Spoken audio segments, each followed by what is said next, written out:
Hello students, मी प्रसाद sir तुमच्या सर्व विद्यार्थ्यांचं या युट्यूब चॅनलवर पुन्हा एक वेळेस स्वागत करतोय. जसं की तुम्हाला माहित आहे, महावितरणमध्ये 468 जागा निघालेल्या आहेत आणि या 468 जागांसाठी येत्या काही महिन्यातच आपली एक्झाम होणार आहे आणि त्या एक्झामसाठी महावितरण भरती बॅच आपण स्टार्ट करत आहोत, ज्याच्यामध्ये तुम्हाला प्रोफेशनल नॉलेज हा जो अकाउंटचा सब्जेक्ट आहे त्याच्यामध्ये पूर्णच्या संपूर्ण विषय 110 मार्कासाठी जे 55 ते 50 क्वेश्चन्स येणार आहेत ते पूर्ण मी शिकवणार आहे. तर त्याच्या संदर्भात आपली एक बॅच लॉन्च होणार आहे. ती बॅच तुम्हाला DA2 अकॅडमीच्या ऍप्लिकेशनवर, जो की माझ्या क्लासेसचा ऍप आहे, त्याच्यावर सुद्धा उपलब्ध असेल आणि ती सेम बॅच तुम्हाला सारथी एज्युकेशनच्या ऍप्लिकेशनवर सुद्धा उपलब्ध असेल. दोन्ही बॅच तुम्ही दोन्हीपैकी कोणत्याही एका ठिकाणी बॅच जॉईन करू शकता. बट अधिक माहितीसाठी तुम्हाला दोन्ही क्लासेसचे ऍप डाउनलोड करायचे आहेत. त्या संबंधी जास्तीत जास्त माहिती आपण व्हिडिओच्या शेवटी बघूयात. आज आपला पहिला डेमो लेक्चर्स असणार आहे, जो की तुम्हाला सारथी औरंगाबादच्या युट्यूब चॅनलवर दिसत असेल. सारथी संभाजीनगरच्या युट्यूब चॅनलवर तुम्हाला दिसत असेल. All right. आणि हाच सेम लेक्चर तुम्हाला ऍप्लिकेशन मध्ये कोर्स खरेदी केल्यानंतर सुद्धा मिळणार आहे, त्याच्या पुढचे लेक्चर्स. आता ओव्हरऑल मागचा जो क्लास होता, नीट लक्ष द्या, लास्ट क्लासमध्ये आपण ओव्हरऑल असणारा पूर्णच्या पूर्ण सिलेबस डिस्कस केलेला आहे. आता या बुक किपिंग वर माझ्या जवळपास तुम्हाला 8 ते 10 लेक्चर्स मिळतील. या प्रत्येक अकाउंट्सवर तुम्हाला 8 ते 10 लेक्चर्स मिळणार आहेत. त्यातला हा पहिला लेक्चर जो आहे तो बुक किपिंग मधला आहे. ओके. आणि ओव्हरऑल अभ्यास करत असताना जे स्टेप्स आहेत त्यातली पहिली सीडी आहे, जे तुमचे बेसिक्स नट बोल्ट टाईट करण्यासाठी आजचा हा लेक्चर असणार आहे. ओव्हरऑल आजच्या ह्या लेक्चर्स मध्ये आपल्याला टॉप 50 पॉइंट्स डिस्कस करायचे आहेत. जर तुम्ही प्रोफेशनल नॉलेजचा सिलेबस सुरुवात करणार असाल तर जोपर्यंत हे 50 पॉइंट तुमचे परफेक्ट नसणार तोपर्यंत तुम्हाला सिलेबस चालू करता येणार नाही, अभ्यासाला बसता येणार नाही. You must know these 50 points about professional knowledge. म्हणजे प्रोफेशनल नॉलेजचा अभ्यास करण्या अगोदर हे 50 पॉइंट जर तुम्हाला माहित असेल तर मग चांगली गोष्ट आहे. अदरवाईज कुठं ना कुठं तुम्ही अशा ठिकाणी खड्डा खोदत आहात जिथं पाणी तुम्हाला लागणार नाही. So without wasting any time फटाफट आपण आजचा लेक्चर स्टार्ट करणार आहोत. डोंट फॉरगेट, व्हिडिओच्या शेवटी मी सांगणार आहे बॅचेसची फीस किती असेल, पहिल्या 50 स्टुडंटला डिस्काउंट मिळणार आहे, ते कसं ग्रॅब करू शकतात काही नाही, हे सर्व गोष्टी आपण व्हिडिओच्या एंडला पाहूयात. बट बिफोर तुम्ही पेमेंट करण्याच्या अगोदर ऍटलिस्ट तुम्हाला माहित तरी पाहिजे की बाबा समोरचा शिक्षक कसं शिकवतोय. ऍटलिस्ट तुम्ही हा व्हिडिओ पूर्णपणे बघा, मग तुम्हाला सर्व गोष्टी ऑटोमॅटिकली कळेल. सर्वात पहिला पॉइंट्स जे की तुम्हाला माहित पाहिजे. आता मी पॉइंट्स एक एक पॉइंट आपण डिस्कस करत असताना तुमच्याकडून एक्सपेक्टेड असेल की तुम्ही प्रोफेशनल नॉलेजची जी पण तुमची नोट्सची वही आहे ते ओपन करा आणि प्रत्येक पॉइंट झाल्यानंतर टिक मार्क करत जा किंवा त्या स्पेसिफिक पॉइंट बद्दल जे मी सांगत आहे ते समजून घेण्याचा प्रयत्न करा. आय रिपीट, हा जो लेक्चर असणार आहे या बुक किपिंग मध्ये जे मी 8 ते 10 लेक्चर्स घेणार आहे त्यापैकी हा पहिला लेक्चर्स आहे, जो की तुम्हाला YouTube were free of cost upload करण्यात आलेला आहे.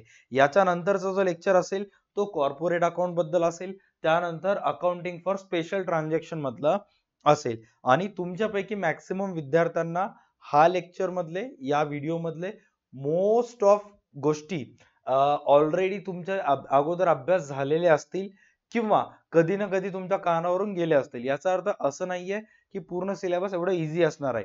फक्त हा एकच लेक्चर एकदम इझी असेल, just to boost your confidence. याच्यानंतरचे सर्व लेक्चर्स असतील ते कुठं ना कुठं तुमच्या प्रत्येक विचार करण्याला, तुमच्या गोष्टीला, जेही तुमचं अकाउंटचं नॉलेज आहे त्या प्रत्येक ठिकाणी कुठं ना कुठं तुम्हाला विचार करायला भाग पडतील. सो पहिला पॉइंट आपण स्टार्ट करणार आहोत, बुक किपिंग. आता बुक किपिंग म्हणजे काय, एक गोष्ट लक्षात घ्या.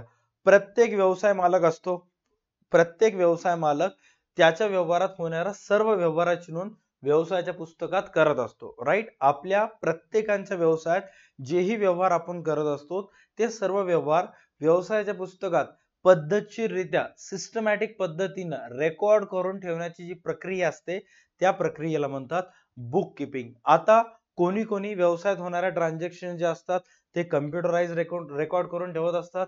कोणी कोणी ते सर्व ट्रान्झॅक्शन मॅन्युअली, म्हणजे खाते पुस्तकं असतात, दरवर्षी दिवाळीला आपण पूजा करत असतो त्याच्यामध्ये रेकॉर्ड करून ठेवत असतात. म्हणजे इन शॉर्ट काय, बुक किपिंग म्हणजे व्यवसायात होणाऱ्या सर्व व्यवहाराची नोंद व्यवसायाच्या पुस्तकात पद्धतशीररित्या करणे त्याला काय म्हणतात, बुक किपिंग म्हणतात. थोडक्यात process of recording business transactions, right.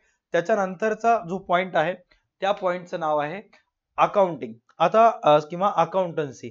Accountancy किंवा अकाउंटिंग म्हणजेच काय की बुक किपिंग मध्ये जे सर्व ट्रान्झॅक्शन्स तुम्ही रेकॉर्ड केलं त्या रेकॉर्ड केलेल्या ट्रान्झॅक्शन्सवर रेकॉर्डिंग करणे, समरायझिंग करणे, अनालायझिंग करणे, क्लासिफाईंग करणे, हे 4 गोष्टी करण्यात येतात. कोणते कोणते 4 गोष्टी करण्यात येतात?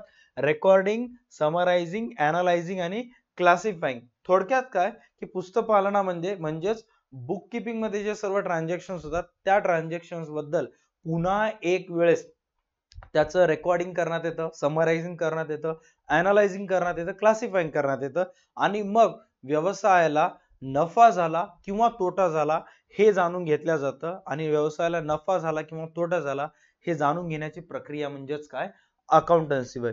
थोडक्यात व्यवसायात होणाऱ्या सर्व व्यवहाराची नोंद करणे म्हणजे बुक किपिंग आणि त्या केलेल्या नोंदीवरून व्यवसायाला नफा झाला किंवा तोटा झाला हे जाणून घेण्याची प्रक्रिया म्हणजे काय आहे, अकाउंटन्सी, राईट. त्याच्यानंतरचा जो नेक्स्ट पॉइंट आहे, पहिले 2 पॉइंट्स क्लिअर झाले आपले. तिसरा पॉइंट आहे गुड्स. गुड्स म्हणजे काय, कमोडिटी. आता गुड्स हा असा प्रोडक्ट आहे किंवा गुड्स म्हणजे अशी वस्तू की ज्याच्या व्यवसायामध्ये ज्याच्या बदल्यात पैशाची देवाणघेवाण करण्यात येते. गुड्स मीन्स काय, इन शॉर्ट कमोडिटी किंवा आर्टिकल्स असं सुद्धा म्हणतात. तिसरं पॉइंट आहे, 14 पॉइंट आहे सर्व्हिसेस.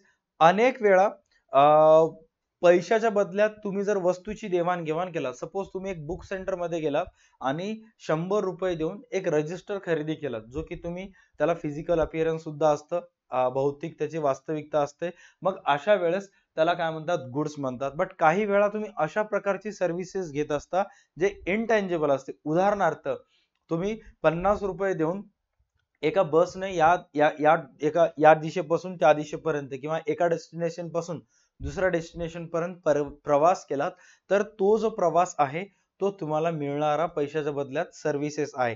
आता प्रत्येक भारतामध्ये प्रत्येक व्यवहार जे असतात ते एकतर पैशाच्या बदल्यात वस्तूची देवाणघेवाण करण्यात येते किंवा पैशाच्या बदल्यात सर्व्हिसेसची देवाणघेवाण करण्यात येते. म्हणजे ऑल ओव्हर इंडियामध्ये जिथं जिथं व्यवहार व्हायले तिथं तिथं पैशाच्या बदल्यात या दोन्ही पैकी एकाची देवाणघेवाण करण्यात येते. आयदर गुड्स एक्सचेंज होत असतात किंवा सर्व्हिसेस एक्सचेंज होत असतात. आता तुम्ही विचार करा, तुम्ही आतापर्यंत हा व्हिडिओ बघत असताना ह्याच्या अगोदर मागच्या 5 दिवसामध्ये जे पण काही 5 व्यवहार केला ज्याच्यामुळं तुमच्या खिशातून पैसे गेलेले आहेत, आयदर एक तर तुम्हाला गुड्स मिळाले असतील त्याच्या बदल्यात किंवा तुम्हाला काय मिळाले असतील, सर्व्हिसेस.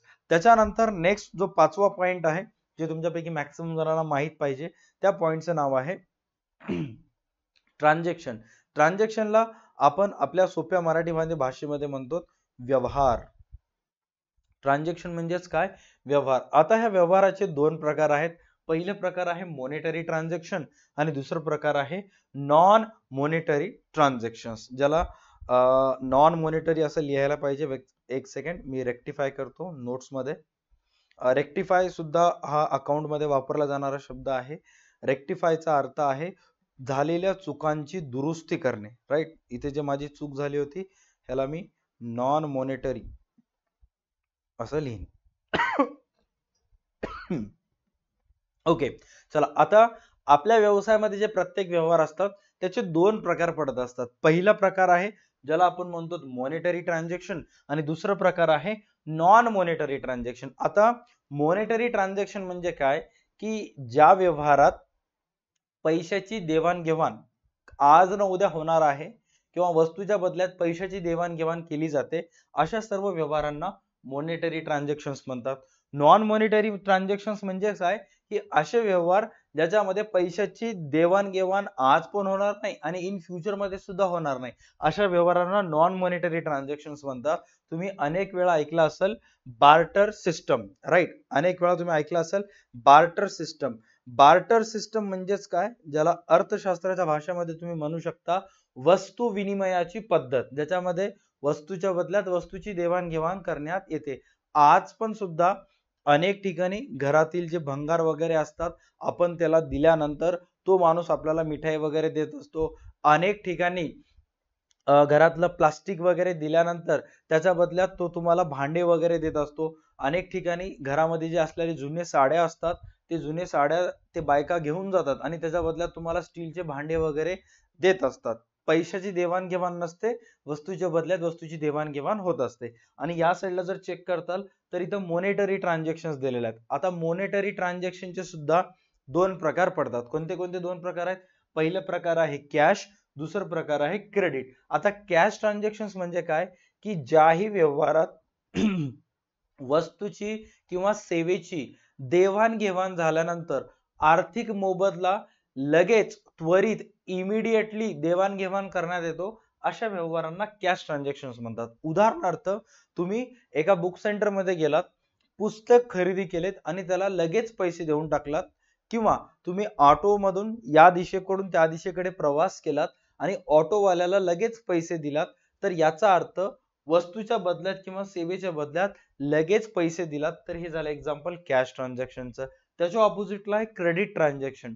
क्रेडिट ट्रान्झॅक्शन म्हणजेच काय, की पैसे तर तुम्ही लगेच द्यायलात, पैसे म्हणजे वस्तू तर तुम्ही घ्यायलात, बट आर्थिक मोबदला आहे ते काही कालावधी नंतर देवाणघेवाण करण्यात येत असतो. उदाहरणार्थ, तुम्ही एका ठिकाणी क्लासेस जॉईन केलात आणि त्या सरांना सांगितलं की सर मी क्लासेस जॉईन करतो, बट पेमेंट जे आहे ते मी पुढच्या महिन्यात देतो. मग तुम्ही केलेला जो व्यवहार आहे तो कोणता ट्रान्झॅक्शन आहे? क्रेडिट. का? तुम्ही सेवा तर आज घ्यायलात, बट आर्थिक मोबदला जो आहे तो काही कालावधी नंतर देणार आहात, याचा अर्थ तो ट्रान्झॅक्शन कसला आहे? Credit transaction. त्याच्यानंतर एंट्री किंवा एंट्रीज हा एक पॉइंट अतिशय महत्वाचा आहे, की आपल्या व्यवसायात जेवढेही व्यवहार होत असतात ते व्यवसाय मालकाच्या पॉइंट ऑफ व्ह्यू न व्यवहार असतात, पण जो व्यक्ती ते सर्व व्यवहार रेकॉर्ड करत असतो तो व्यक्ती त्या सर्व व्यवहारांना एंट्रीज म्हणत असतो. राईट. आता आपण जर आपल्या व्यवसायात जर एक अकाउंटंट आहे, तो काल सुट्टीवर गेला होता, काल आला नाही, आणि आज दिवसभरामध्ये जर सपोज 50 जणांसोबत आपण व्यवहार केला, तर त्या अकाउंटंटच्या पॉइंट ऑफ व्ह्यू न 50 एंट्रीज आहेत. मग आता त्याला काय करावं लागेल? ते सर्वच्या सर्व नोंदी करावी लागतील. त्याच्यानंतर नेक्स्ट आहे नॅरेशन. आता नॅरेशन हा शब्द most of time journal entries मध्ये वापरला जातो. आता तुमच्यापैकी जे कॉमर्स आहेत त्यांना तर अवेअर असतील, राईट, की एकदा एक्झॅक्ट नॅरेशन म्हणजे काय. बट जे नॉन कॉमर्स बॅकग्राऊंड वाले आहेत त्या सर्व विद्यार्थ्यांना मी सांगतो की नॅरेशन म्हणजे जेही व्यवहार झालेला आहे त्याच्याबद्दल थोडक्यात माहिती, त्याला नॅरेशन म्हणतात. थोडक्यात brief explanation of a transaction, जे की थोडक्यामध्ये लिहिण्यात येत असते. इन फ्युचरच्या व्हिडिओज मध्ये मी एक्झॅक्ट त्याच्याबद्दल डिस्कस करूया. जेव्हाही आपण जर्नल बद्दल डिस्कस करू, जर्नल नावाचा एक टॉपिक आहे त्याच्यामध्ये आपण नॅरेशन बद्दल डीप मध्ये जाऊ. बट थोडक्यात आता सांगायचं असेल, नॅरेशन म्हणजे ब्रीफ एक्सप्लेनेशन ऑफ ट्रान्झॅक्शन, झालेल्या व्यवहाराची थोडक्यात माहिती. ज्या नॅरेशनची सुरुवात आहे ते बिंग किंवा फॉर या शब्दापैकी करण्यात येते. मोस्ट ऑफ टाइम कॉमर्सचे स्टुडंट बिंग हा शब्द वापरतात, राईट. तुम्हाला एक्झाम मध्ये जर एवढं इझी येणार नाही आलं तरी नॅरेशन या शब्दाची सुरुवात बिंग या शब्दापासून करण्यात येते. Okay, done. त्याच्यानंतर नेक्स्ट आहे डेटर्स. आता नेक्स्ट पॉइंट आहे डेटर्स. डेटर्स म्हणजेच काय, नीट लक्षात घ्या. अनेक वेळा आपल्या व्यवसायात असे होत असते की काही लोक येतात आपल्या व्यवसायात उधारीवर वस्तूची खरेदी करत असतात, राईट. अनेक वेळा झालेला आहे. तर डेटर्स म्हणजे काय, की आपल्या व्यवसायातून जेही लोक उधारीवर वस्तू घेऊन गेलेले असतात किंवा जे जे व्यक्ती आपल्या व्यवसायाला पैसे देणं बाकी असतात त्या लोकांना आपला व्यवसाय डेटर या नावानं संबोधित असते. ते सर्व लोक आपल्या व्यवसायासाठी काय आहेत? डेटर्स आहेत. आता उदाहरणार्थ, माझ्या एका सपोज माझं एक किराणा दुकान आहे आणि माझे खातेदार, जेवढेही माझ्या व्यवसायातले खातेदार आहेत ते प्रत्येक जण, कोणी 5,000 देणं बाकी आहे, कोणी 3,000 देणं बाकी आहे, तर हे सर्व लोक माझ्या व्यवसायासाठी काय असतात? डेटर्स असतात, राईट. हे व्यक्ती काय असतात? डेटर्स असतात. डेटर्स म्हणजे काय? असे व्यक्ती जे आपल्या व्यवसायाला पैसे देणं बाकी आहेत. आता ह्याच्या ऑपोजिट नेक्स्ट शब्द आहे क्रेडिटर्स. क्रेडिटर्स म्हणजे काय? जसं आपल्याला लोक पैसे देणं बाकी असतात, तसंच आपण पण आपल्या दुकानात विकण्यासाठी जो सामान आणत असतो तो कुठून ना कुठून तरी आणत असतो. आपला व्यवसाय सुद्धा काही लोकांना पैसे देणं बाकी असते. तर आपला व्यवसाय ज्या ज्या लोकांना पैसे देणं बाकी आहे त्या सर्व लोकांना काय म्हणत असतात? क्रेडिटर्स म्हणत असतात. राईट. 9 पॉइंट झालेले आहेत. एवढं एकच सांगू इच्छितो की आजच्या एका लेक्चर वरून तुम्ही या सिलेबसला जज करू नका. सिलेबस खूप मोठा आहे. फक्त पहिलं स्टेप आज आपण घेत आहोत आणि पाया मजबूत असल्याशिवाय बिल्डिंग किंवा झाड जास्त उंचीवर जात नाही. त्याच्यामुळे कुठं ना कुठं मी तुमचा पाया मजबूत करायलो. राईट. पाया मजबूत असणं खूप इम्पॉर्टंट असते. बेस स्ट्रॉंग असणं. त्याच्यानंतर आहे डेट्स. आता डेट्स म्हणजेच काय? कर्ज. राईट. याच्या अगोदर झालेले 2 पॉइंट्स कोणते कोणते होते? पहिला पॉइंट होता डेटर्स आणि दुसरा पॉइंट होता क्रेडिटर्स. डेटर्स म्हणजे काय? अशा लोकांचा समूह जे आपल्या व्यवसायाला पैसे देणं बाकी आहे. क्रेडिटर्स म्हणजे आपण ज्या लोकांना पैसे देणं बाकी होत ते सर्व असतात आपल्या व्यवसायासाठी क्रेडिटर्स. त्याच्यानंतर आहे डेट्स. डेट्स म्हणजे काय? कर्ज. ऑलराईट. आता उदाहरणार्थ नीट लक्ष द्या. सपोज 3 लोक आपले पैसे देणे बाकी आहेत. राईट. 3 लोक आपले पैसे देणे बाकी आहेत. सर्वात पहिला राम नावाचा एक व्यक्ती पैसे आपलं देणं बाकी आहे. दुसरा रावण नावाचा एखादा एक व्यक्ती आपल्याला पैसे देणं बाकी आहे. आणि तिसरा नागेश नावाचा एखादा एक व्यक्ती आपल्याला पैसे देणं बाकी आहे. 3 डिफरंट पर्सन्स आहेत. तर राम आपले 50,000 रुपये देणं बाकी आहे. तर राम आपल्यासाठी कोण असेल? डेटर असेल. बट रामची जी आर्थिक परिस्थिती आहे, फायनान्शियल पोझिशन, ती एकदम स्ट्रॉंग आहे. तो अर्ध्या रात्री मागितलं तरी आपले पैसे देऊन टाकू शकतो. बट त्याला गरज होती म्हणून तो आपल्याकडून पैसे घेऊन गेला होता. अशा वेळेस रामकडून जे येणं बाकी असलेले पैसे आहेत ते आपल्यासाठी काय? गुड डेट्स आहेत. गुड डेट्स म्हणजे काय? की असा व्यक्ती जो कधीही काळ्या रात्री आपले पैसे देऊ शकतो. त्याला काहीच अडचण नाहीये. त्याला म्हणतात गुड डेट्स. त्याच्यानंतर रावण नावाचा एक व्यक्ती आहे ज्याची फायनान्शियल पोझिशन खूप वीक आहे. राईट. जो आर्थिक स्थिती त्याची चांगली नाहीये. त्याच्या अंगावर बाकी आहे आणि आपण वारंवार त्याला पैसे मागितलो तरी सुद्धा ते पैसे आले नाहीत. आणि मग जर एखाद्या व्यक्तीकडून तुम्हाला पैसे येणं बाकी होतं किंवा जर एखाद्या डेटर्स कडून तुम्हाला पैसे येणं बाकी होतं आणि काही कारणास्तव ते पैसे आलेच नाहीत, याचा अर्थ ते पैसे काय झाले? बुडाले. जर तुमचे पैसे बुडाले असतील तर त्या बुडालेल्या पैशांना म्हणतात बॅड डेट्स. जर वसूल होत असतील, ऑलरेडी वसूल झाले असतील, त्याला काय म्हणायचं? गुड डेट्स म्हणायचं. वसूल झाले असतील तर डेट्स म्हणता येणार. बट अर्ध्या रात्री कधीही वसूल होऊ शकतात. त्या व्यक्तीची परिस्थिती चांगली आहे तर गुड डेट्स म्हणायचं. बट मागून कंटाळून गेलात, अमाऊंट जे आहे ते डेटर्स कडून इरिकवर्ड आहे, वसूल झालीच नाही, तर त्याला काय म्हणायचं? Bad debts. राईट.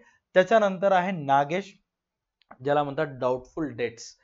तुम्हाला व्यवसाय मालकाला असं अनेक वेळा वाटत असते की गड्या ह्याच्याकडून येणं बाकी असलेले पैसे व्यवसाय मालकाला वाटत बाबा बुडू शकतात. ह्याची कंडिशन थोडं बरोबर दिसना गेली. हा व्यक्ती रेंज गेल्यासारखं करायला कुठं ना कुठं व्यवसाय मालकाला थोडंफार जरी डाऊट येत असेल तर मग अशा अमाऊंट ऑफ मनीला व्यवसाय मालक काय नाव देते? Doubtful dates. डाऊटफुल डेट्सला मराठीमध्ये म्हणतात संशयित निधी. व्यवसाय मालकाला कुठं ना कुठं डाऊट येत असेल की बाबा ह्याच्याकडून येणं बाकी असलेले पैसे कुठं ना कुठं जाऊ शकतात तर त्याला म्हणतात बॅड डेट्स. आता क्लासेस फील्ड मध्ये मी आहे. अनेक वेळा 10,000 फीस असते ऑफलाईनची, 8,000 येतात, 2,000 राहिलेले असतात आणि परीक्षा 2 दिवसावर अकाउंटचा पेपर असते. ते मुलगा माझ्याकडे बघत असते, मी त्याच्याकडे बघत असतो. मला त्याच्या डोळ्यात 2,000 कधी देतोस असं दिसत असतंय. त्याला सरांच्या नजरेत सर राहू द्या सर, काय पण करा, 2,000 राहू द्या. मग अशा वेळेस ते जे 2,000 आहेत आलं तर येऊ शकतात, नसतात गायब होऊ शकतात. मग अशा रक्कमला मी काय नाव देईन? Doubtful debts. राईट. त्याच्यानंतर नेक्स्ट आहे क्रेडिटर्स. ऑलरेडी झालं होतं 12वा. तो एक पॉइंट रिपीट झाला, असू द्या, त्याला इग्नोर करूयात. 12वा पॉइंट आहे ऍसेट्स. आता व्यवस्थित लक्ष द्या, इम्पॉर्टंट पॉइंट आहे ऍसेट्स. ऍसेट्स म्हणजेच काय? ऍसेट्स म्हणजे संपत्ती. प्रत्येकाजवळ संपत्ती असते. राईट. प्रॉपर्टी असते. तसं व्यवसायामध्ये पण संपत्ती असतेच. राईट. आणि या ऍसेट्सचे काही प्रकार असतात. कोणते कोणते प्रकार असतात? पहिलं प्रकार असते करंट ऍसेट्स, दुसरा आहे फिक्स्ड ऍसेट्स आणि तिसरा आहे फिक्टिशियस ऍसेट्स. तिसरं कोणतं आहे? Fictitious assets. सर्वात पहिलं आपण बघूयात करंट ऍसेट्स. आता करंट ऍसेट्स म्हणजे काय? की जी संपत्ती आपल्या व्यवसायात खूप कमी कालावधीपर्यंत असते आणि ज्या संपत्तीचं रूपांतर पैशामध्ये सहजरित्या करता येते अशा संपत्तीला म्हणतात करंट ऍसेट्स. आता उदाहरणार्थ तुमच्या व्यवसायातलं जे कॅश इन हँड आहे, तुमच्या व्यवसायात जो कॅश काउंटर आहे त्या कॅश काउंटर मध्ये आज 20,000 रुपये आहेत, राईट, दिवसाच्या शेवटी 20,000 रुपये आहेत, पण उद्या 20,000 असतील का? नसणार आहेत. कोणी खातेदार आलं किंवा आपण तुमचा व्यवसाय ज्या लोकांना पैसे देणार बाकी आहे, क्रेडिटर आलं, तर त्या क्रेडिटरला 5,000 रुपये त्याच्यातून जाऊ शकतात.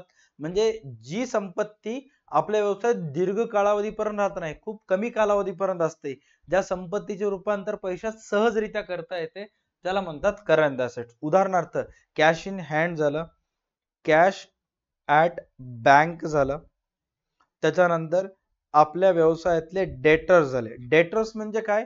जे लोक तुम्हाला पैसे देणं बाकी आहेत. आता मला सांगा, थोड्या वेळाखाली राम नावाचा व्यक्ती आपल्या व्यवसायाला 50,000 रुपये देणं बाकी होता, राईट, तर तो आपल्यासाठी कोणता ऍसेट आहे? करंट ऍसेट आहे. का? कारण राम जो आहे तो लाईफ टाइम तुम्हाला 50,000 रुपये देणं बाकी आहे का? नाही. उद्या जर तुम्ही एक मिस कॉल केलात, राम 50,000 रुपये पूर्णच्या पूर्ण आणून देईल तुम्हाला, मग ती राम कडून येणं बाकी असलेले पैसे लाईफ टाइम तुमच्यासाठी ऍसेट राहणार आहेत का? तर आन्सर नाही. थोडक्यात जी संपत्ती आपल्या व्यवसायात खूप कमी कालावधीपर्यंत असते त्या संपत्तीला करंट ऍसेट्स म्हणतात. ह्याचं आणखी एक एक्झाम्पल आहे BR, ज्याला म्हणतात बिल्स रिसिवेबल. आता उदाहरणार्थ तुमच्या व्यवसायात एक व्यक्ती आला होता, उधारीवर 30,000चं सामान घेऊन गेला, हा त्याचा बिल आहे. ओके, आता या बिलाचं रूपांतर पैशात सहजरित्या होऊ शकते. कसं? ह्या बिलाची किंमत 30,000 रुपये आहे, तर तो व्यक्ती येईल, 30,000 रुपये देईल आणि हा बिल घेऊन जाईल, राईट. बिलाचं रूपांतर पैशामध्ये सहजरित्या करता येते, अशाला म्हणतात करंट ऍसेट्स. आता ह्याच्या ऑपोजिट मध्ये दुसरा आहे फिक्स्ड ऍसेट्स. करंट ऍसेट्स म्हणजे काय? An assets which held in business for very short period. Fixed assets म्हणजे काय?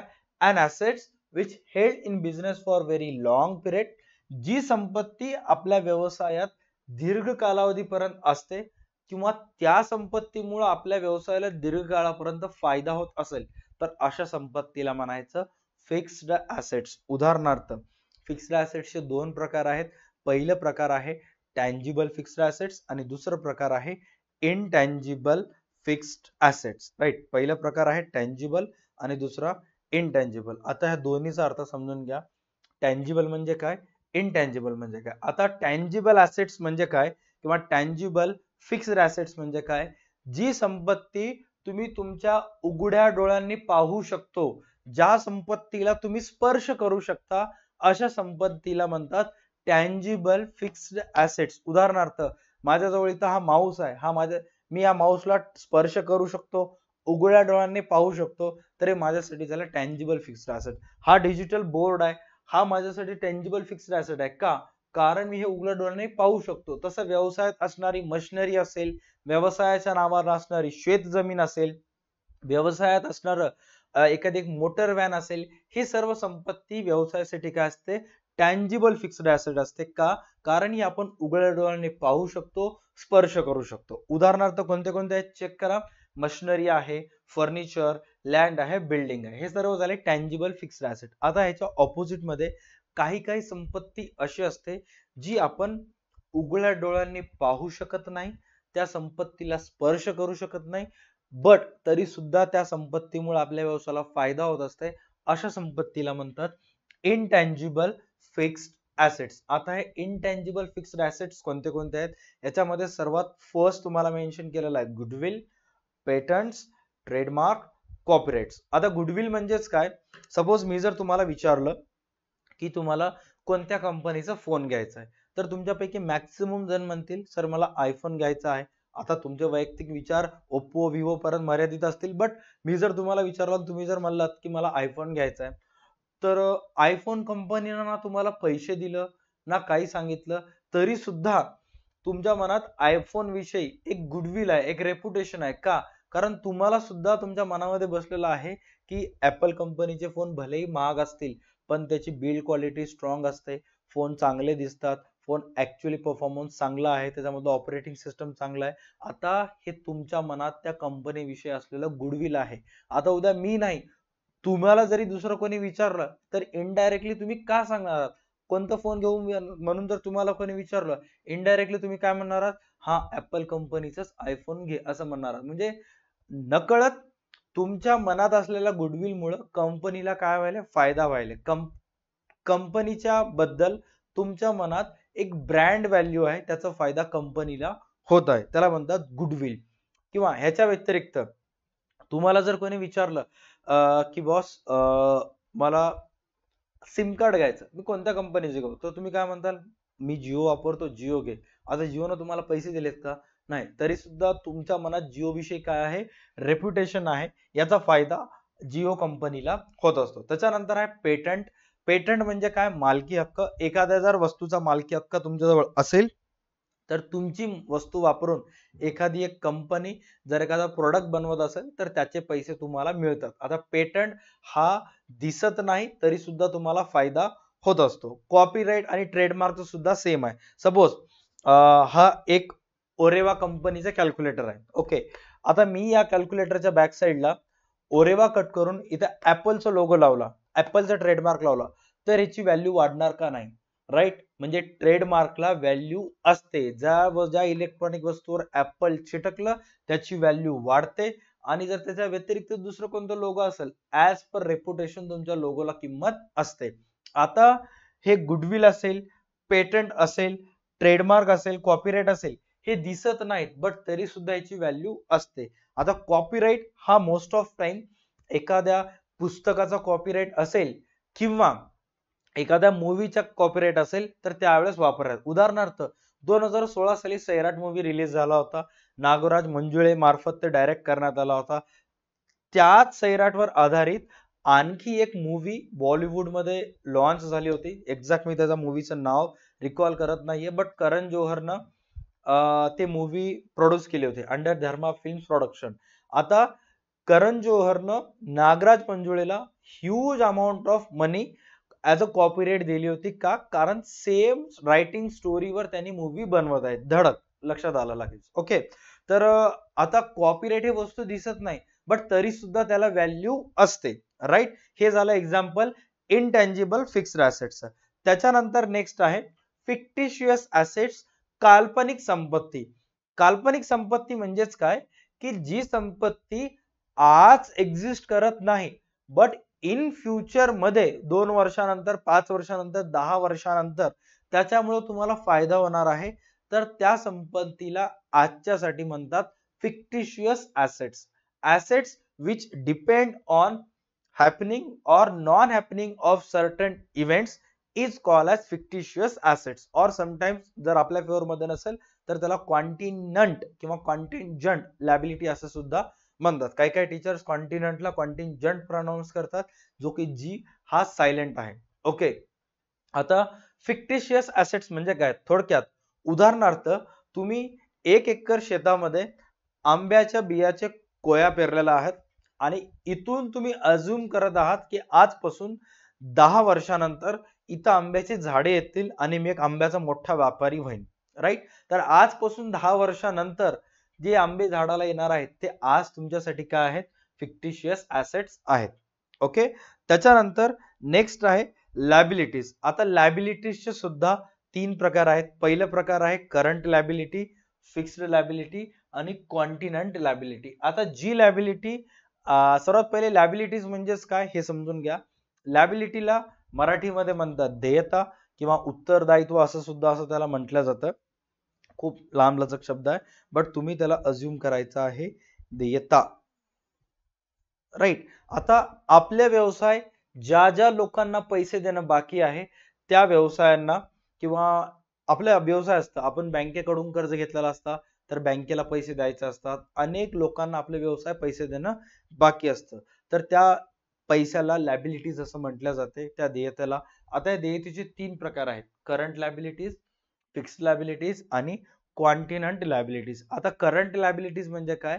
Liabilities which held in business for very short time and repayment of that liabilities made within a year is called as current liability. म्हणजे जी देयता आपल्या व्यवसायात फार कमी कालावधीपर्यंत असते किंवा ज्या देयते 1 वर्षाच्या आत परतफेड करण्यात येते अशा देयतेला करंट लायबिलिटीज असं म्हणतात. उदाहरणार्थ तुम्ही राम नावाच्या एका व्यक्तीला आपला व्यवसाय पैसे देणं बाकी आहे आणि रामला ते पैसे तुम्ही 2 महिन्याच्या आत परत केलात, तर मग राम तुमच्यासाठी काय झाला? क्रेडिटर. तर क्रेडिटर एक करंट लायबिलिटीज आहे. त्याच्यानंतर बिल्स पेबल म्हणजे काय? तुम्ही जर समजा तालुक्याच्या ठिकाणी असता आणि जिल्ह्याच्या ठिकाणी जाऊन तुम्ही एक 50 किलो शेंगदाणे उधारीवर खरेदी करून आणलात आणि त्याचं बिल आहे, राईट? आणि बिलाचे पैसे जेव्हा मागायला आला तो व्यक्ती, पैसे दिला तुम्ही त्याला, त्याच्याकडून बिल वगैरे घेतला, तर तुमच्यासाठी काय झालं? Bills payable. आणि बिल्स पेबल सुद्धा तुमच्यासाठी काय असते? करंट लायबिलिटीज असते. त्याच्यानंतर नेक्स्ट आहे short term loan. Short term loan म्हणजेच काय? कमी कालावधीसाठी तुम्ही जर बँकेकडून कर्ज घेतलात, कमी कालावधीसाठी तुम्ही जर बँकेकडून जर कर्ज घेतलात, तर त्या कर्जाची रक्कम आपल्या व्यवसायासाठी करंट लायबिलिटीज असते. त्या कर्जाची रक्कम आपल्या व्यवसायासाठी करंट लायबिलिटीज असते. का? 6 महिन्यासाठी कर्ज घेतलं, फेब्रुवारी मध्ये घेतलं किंवा एप्रिल मे मध्ये पेड करून टाकलं किंवा जून जुलै मध्ये पेड केलं, तर अशा लायबिलिटीजला शॉर्ट टर्म लायबिलिटीज किंवा शॉर्ट टर्म लोन असे म्हणतात. म्हणजे जी देयता एका वर्षाच्या आत परतफेड करण्यात येते. थोडक्यात काय? लायबिलिटीज म्हणजे आपण ज्यांना ज्यांना पैसे देणं बाकी आहोत त्यांची लिस्ट. त्या लायबिलिटीजचे पण 3 प्रकार पडतात: करंट, फिक्स्ड आणि कंटिन्यूंट. करंट लायबिलिटीज म्हणजे काय? की जी देयता, जी लायबिलिटीज कमी कालावधीपर्यंत व्यवसायात असते किंवा जी देयता 6 महिन्याच्या आत, वर्षाच्या आत परतफेड करण्यात येते, त्याला करंट लायबिलिटीज म्हणतात. आता फिक्स्ड लायबिलिटीज म्हणजे काय?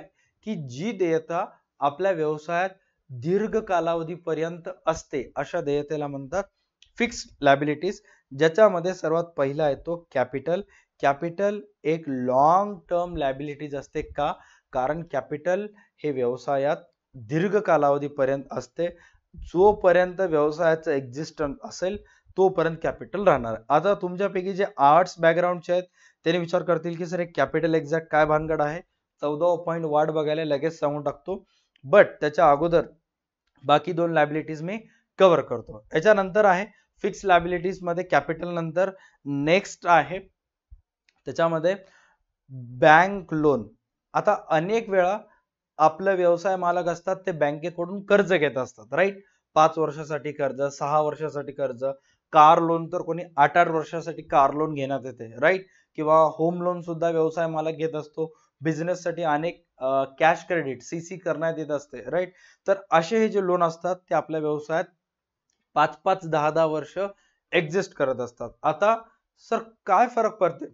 एखादा एक लोन जर आपल्या व्यवसायात 5 वर्ष राहिलं तर काय फरक पडते?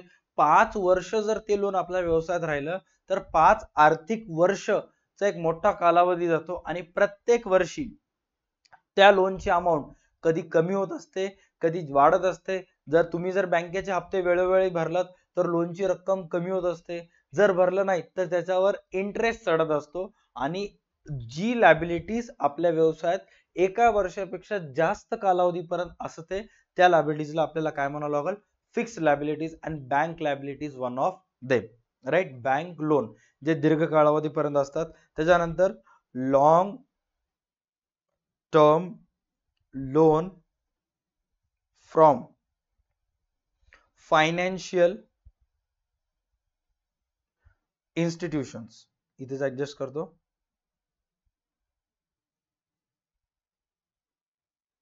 अनेक फायनान्स वगैरे असतात ज्यांच्याकडून आपण दीर्घ कालावधीपर्यंत कर्ज वगैरे घेत असतात, तर हे सुद्धा कशामध्ये ऍड होतात? फिक्स्ड लायबिलिटीज मध्ये ऍड होत असतात, राईट? त्याच्यानंतर आहे कॉन्टिनंट लायबिलिटीज. कॉन्टिनंट किंवा कॉन्टिंजंट लायबिलिटीज म्हणजे काय? आता सहसा तर मी याचं प्रोनाउन्सिएशन कॉन्टिनंट करत असतो, बट अनेक मुलांच्या मध्ये व्हिडिओज वगैरे पाहून त्यांनी पण असं प्रोनाउन्सिएशन करायला स्टार्ट केले, कॉन्टिंजंट.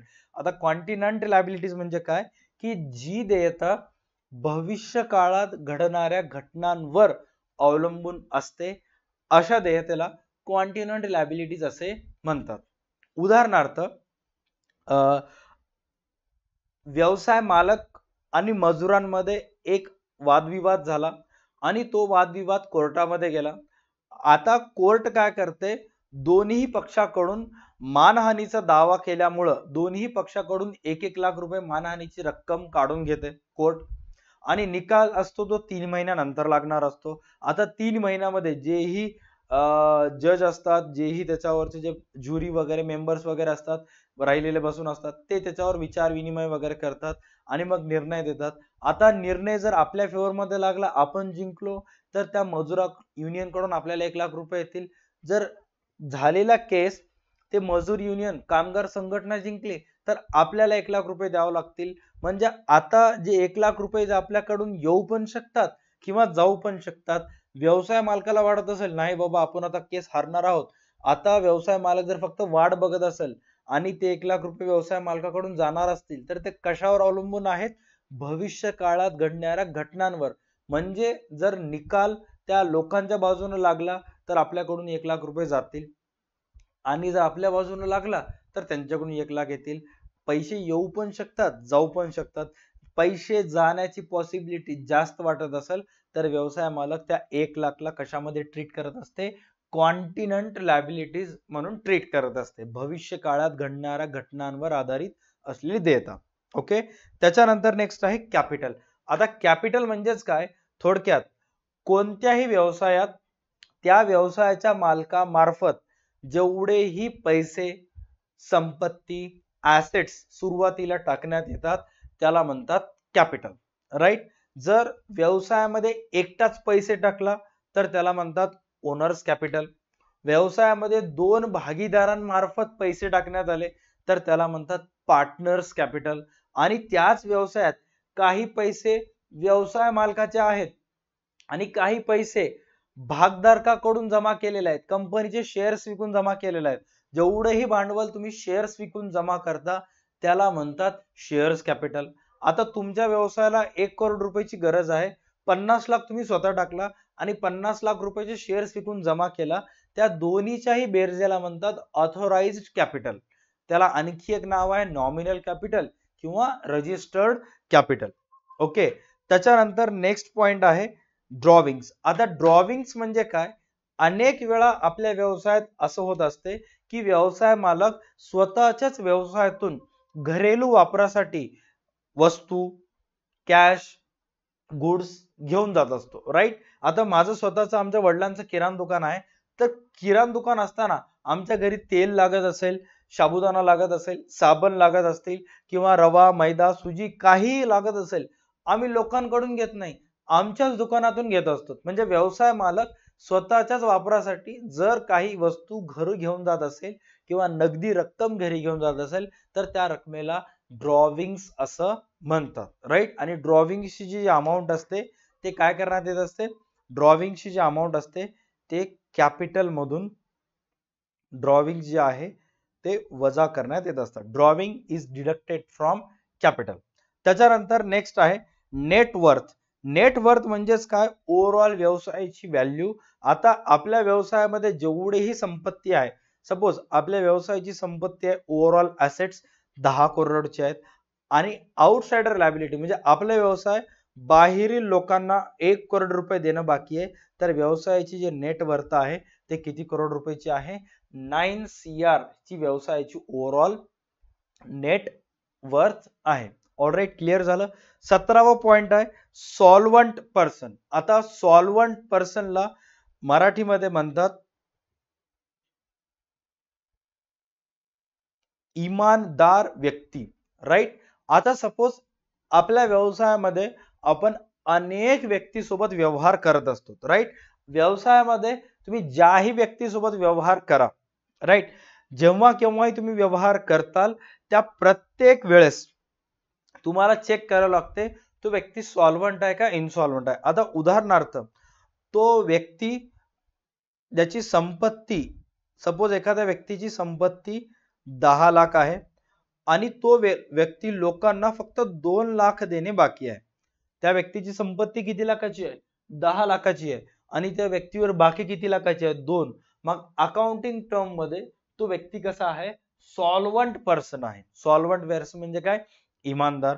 सपोज एखादा एक व्यक्ती ज्याची वैयक्तिक संपत्ती 2 लाखाची आहे आणि त्याच्यावर बाकी 15 लाखाची आहे, तर त्याला अकाउंटिंगच्या भाषेमध्ये म्हणण्यात येते इनसॉल्वंट पर्सन. त्याला काय म्हणण्यात येते? इनसॉल्वंट पर्सन.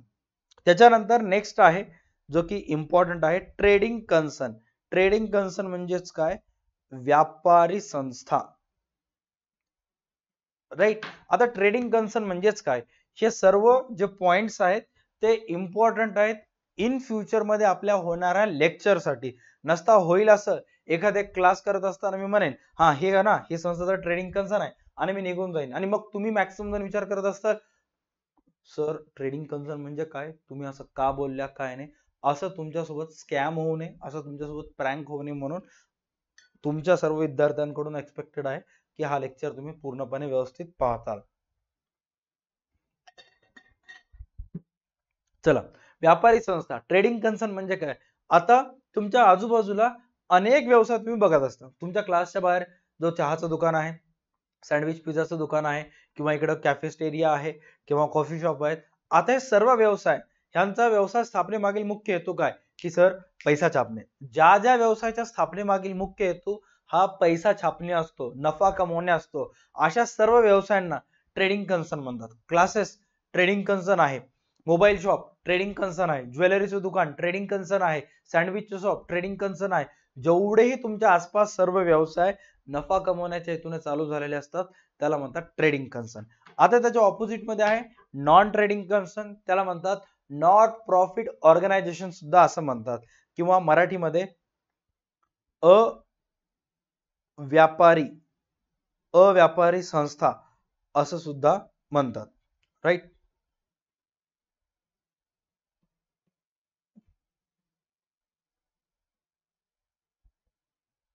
आता ज्या संस्थेचा मुख्य हेतू हा नफा कमवणे नसतो, काही काही संस्था अशा असतात की ज्यांचा मुख्य हेतू नफा कमवणे नसून लोकांना व समाजांना सेवा देणे असतो, त्यांना नफा न कमवणाऱ्या संस्था म्हणतात.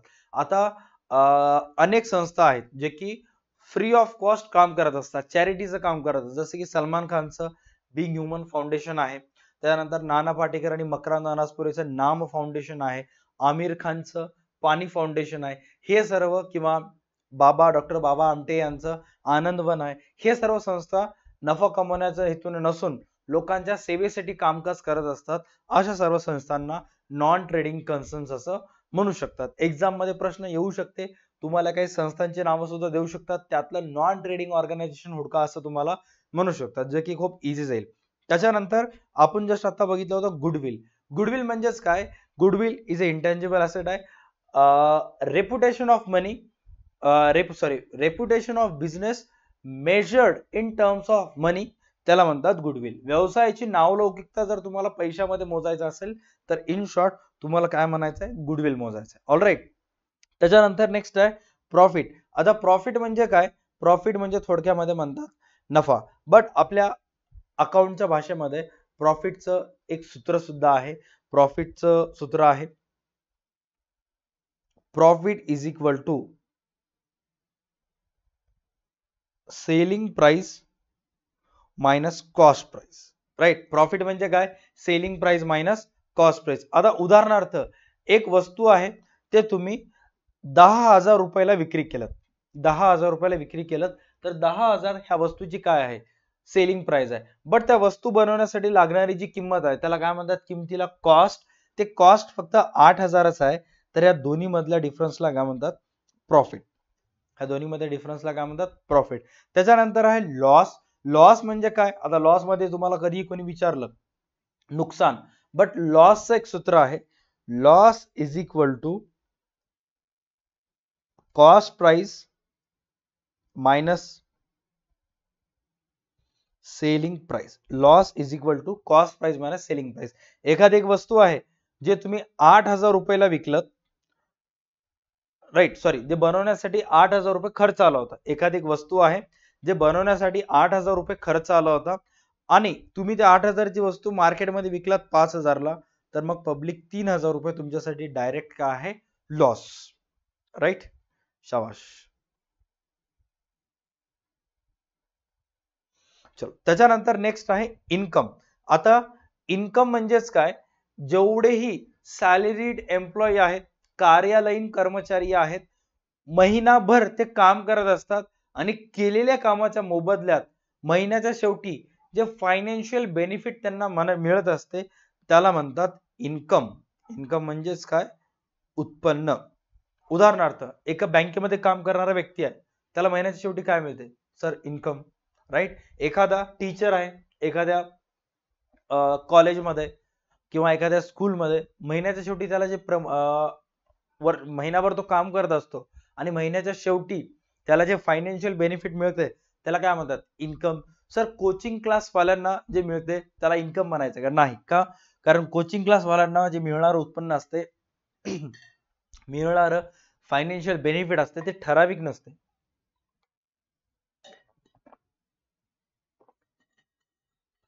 कोचिंग क्लासेस वाल्यांना, शिक्षकांना मिळणारे जे नफा असते ते डिपेंड असते नंबर ऑफ स्टुडंट्स. कारण एखाद्या कार्यालयीन कर्मचाऱ्यांना दर महिना 50,000 पगार आहे तर त्याला 50,000च मिळतो. राईट. सरकारी असेल तर अंडररेटेबल जास्त मिळू शकतात. बट एखाद्या प्रायव्हेट एखाद्या सरकारी स्कूल मधला टीचर असेल त्याला सुरुवातीपासून 50,000 मिळतात तर शेवटपर्यंत म्हणजे बऱ्यापैकी वर्ष त्याला तेवढंच. त्याचं इन्कम कसं असतं? स्टेबल. बट एखादा एक व्यवसाय मालक आहे, आज गिऱ्हाईक 5,000ची झाली तर उद्या 50,000ची पण होऊ शकते. म्हणजे इन्कम जे आहे ते स्टेबल असते. प्रॉफिट जे आहे ते फ्लक्च्युएट होत असते. ओके. डन. त्याच्यानंतर नेक्स्ट आहे रेव्हेन्यू.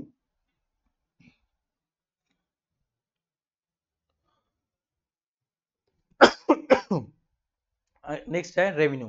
आता रेव्हेन्यू म्हणजे काय? थोडक्यात सांगायचं असेल तर रेव्हेन्यू म्हणजे महसूल. सपोज वस्तूची विक्री करून आज दिवसभरामध्ये तुम्ही 40,000 रुपये जर जमा केलं तर दिवसभराचा तुमचा जो काउंटर आहे रेव्हेन्यू तो 40,000चा आहे. ओके. पूर्ण महिन्याभरात जर समजा तुमच्या व्यवसायात टोटल 12 लाख रुपये आले तर ते 12 लाख रुपये तुमच्या व्यवसायाचं काय आहे? रेव्हेन्यू. All right. डन.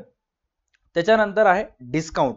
आता डिस्काउंट हा शब्द तुम्ही अनेक वेळा ऐकला असेल. मला फक्त एक 30 सेकंडचा टाइम द्या. ओके. कारण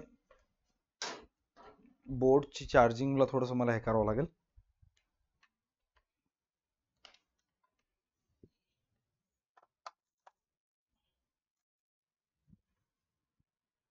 डन.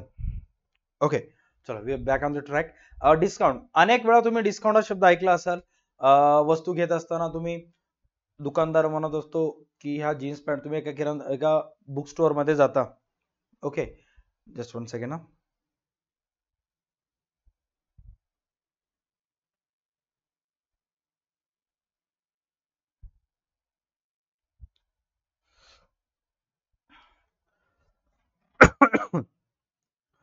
चलो.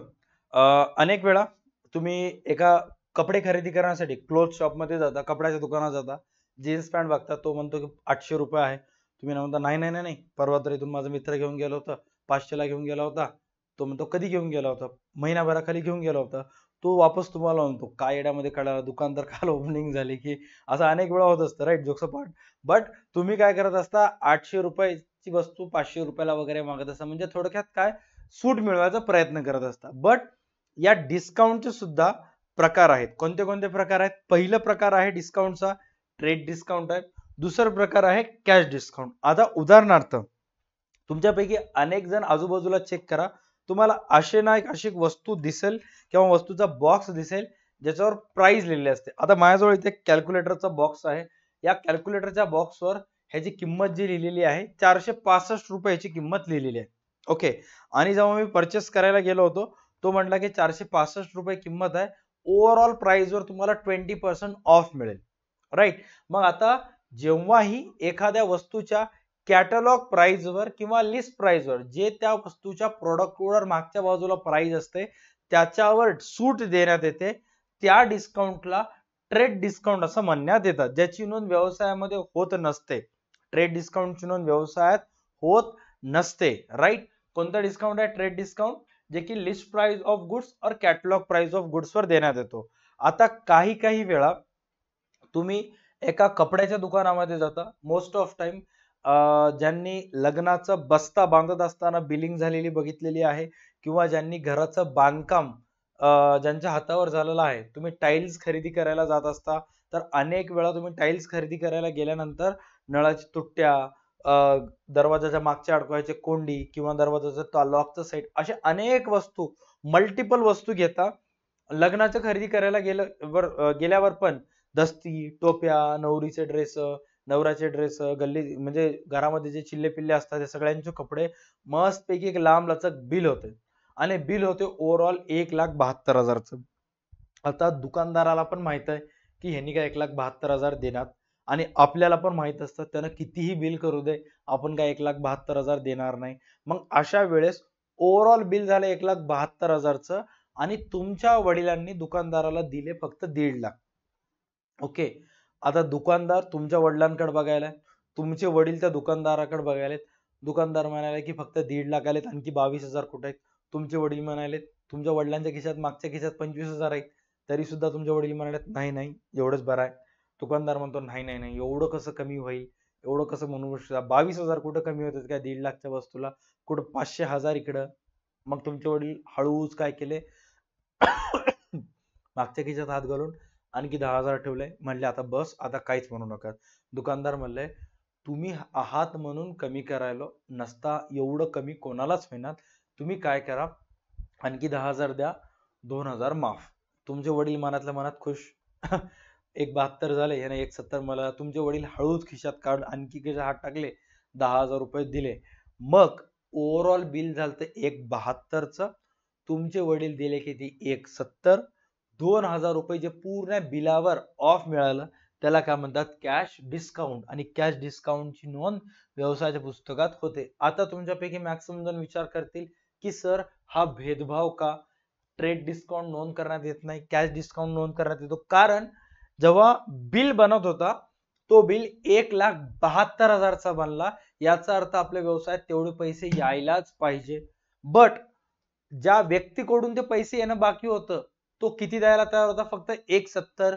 2,000 रुपये आले नाहीत. मग आता आपल्या व्यवसायात एक्झाम मध्ये तुम्ही जर असं कुठे लिहित असाल लहानपणी 1,72 आणि समजा हे चुकीचं असेल 1,70 लिहायचं असेल तर तुम्ही काय करता? असं लगेच त्याला मिटून टाकता आणि इथं 1,70 लिहिता.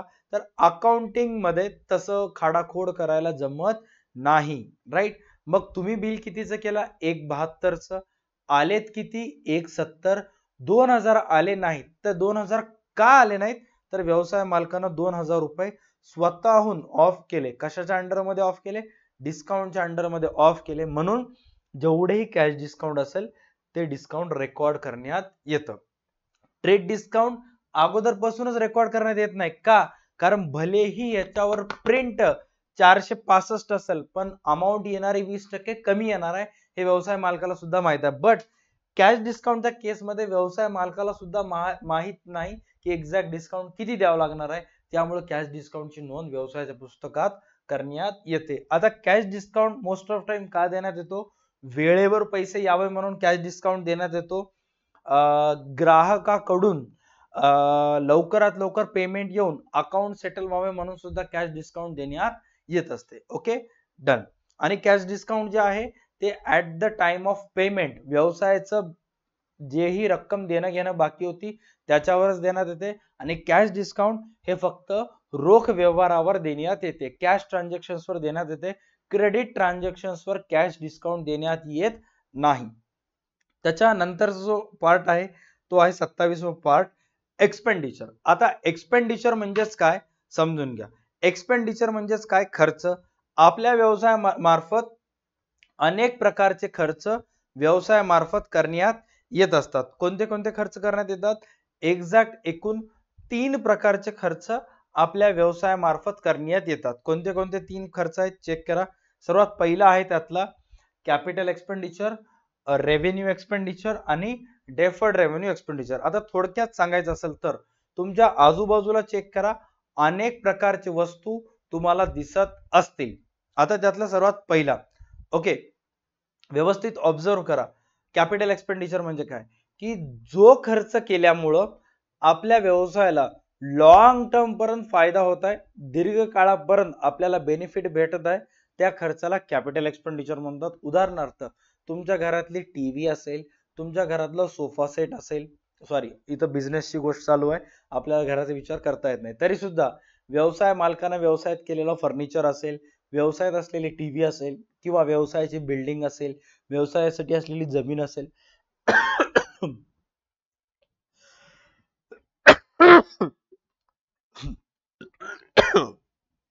Sorry for that. आज दिवसभर कंटिन्युअस क्लासेस झाले त्याच्यामुळे असं होत आहे. Okay, just 1 second.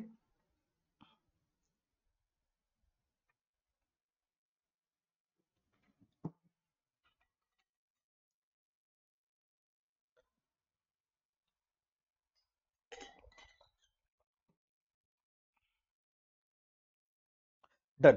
हा, इथं आपण डिस्कस करतो कॅपिटल एक्सपेंडिचर बद्दल. ओके, जी संपत्ती दीर्घ कालावधीपर्यंत असते. आता तुमच्या आजूबाजूला बघा, तुम्हाला फर्निचर दिसत असेल, कॅपिटल एक्सपेंडिचर आहे.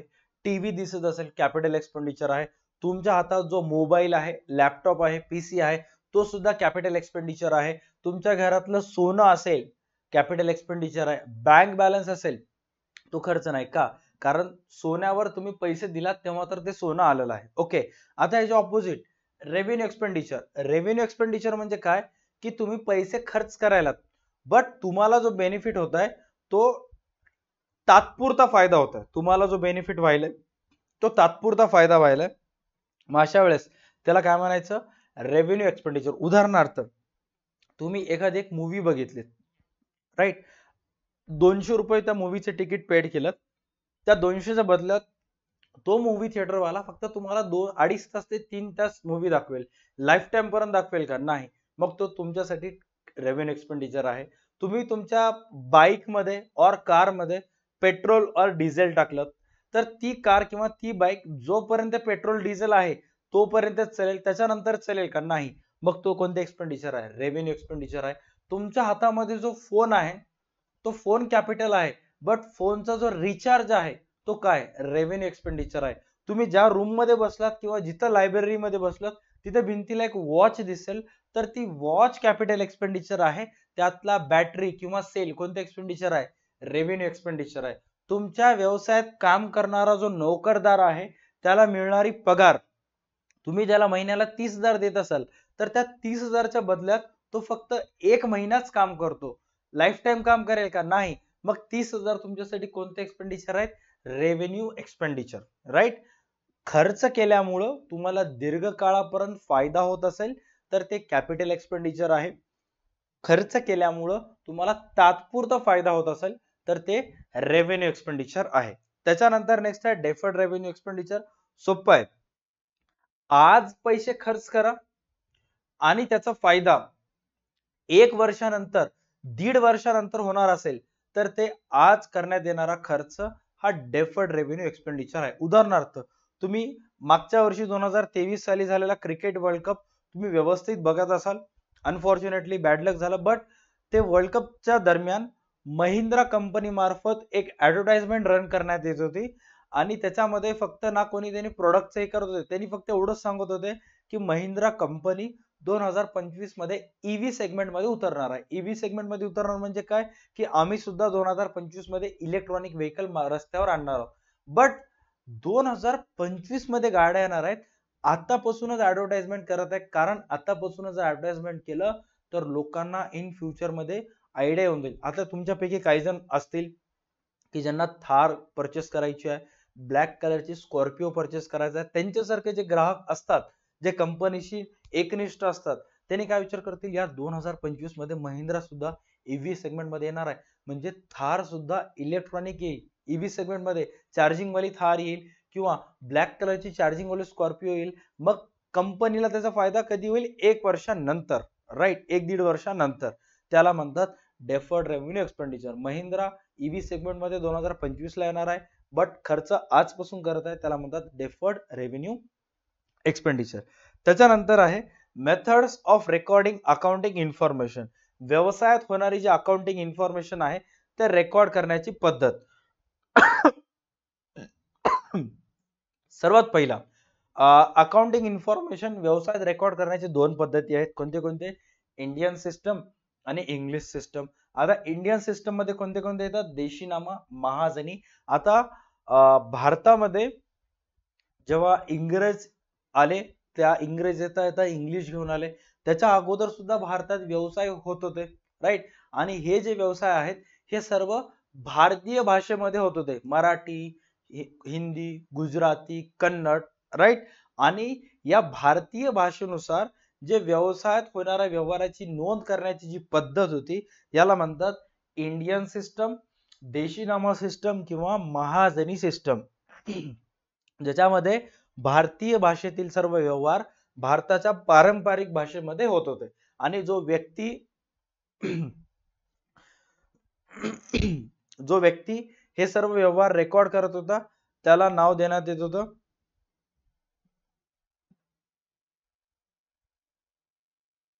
मुनीमजी. आणि ज्या पुस्तकात ते सर्व ट्रान्झॅक्शन रेकॉर्ड करत होता त्याला नाव देण्यात आलं होतं बही खाता.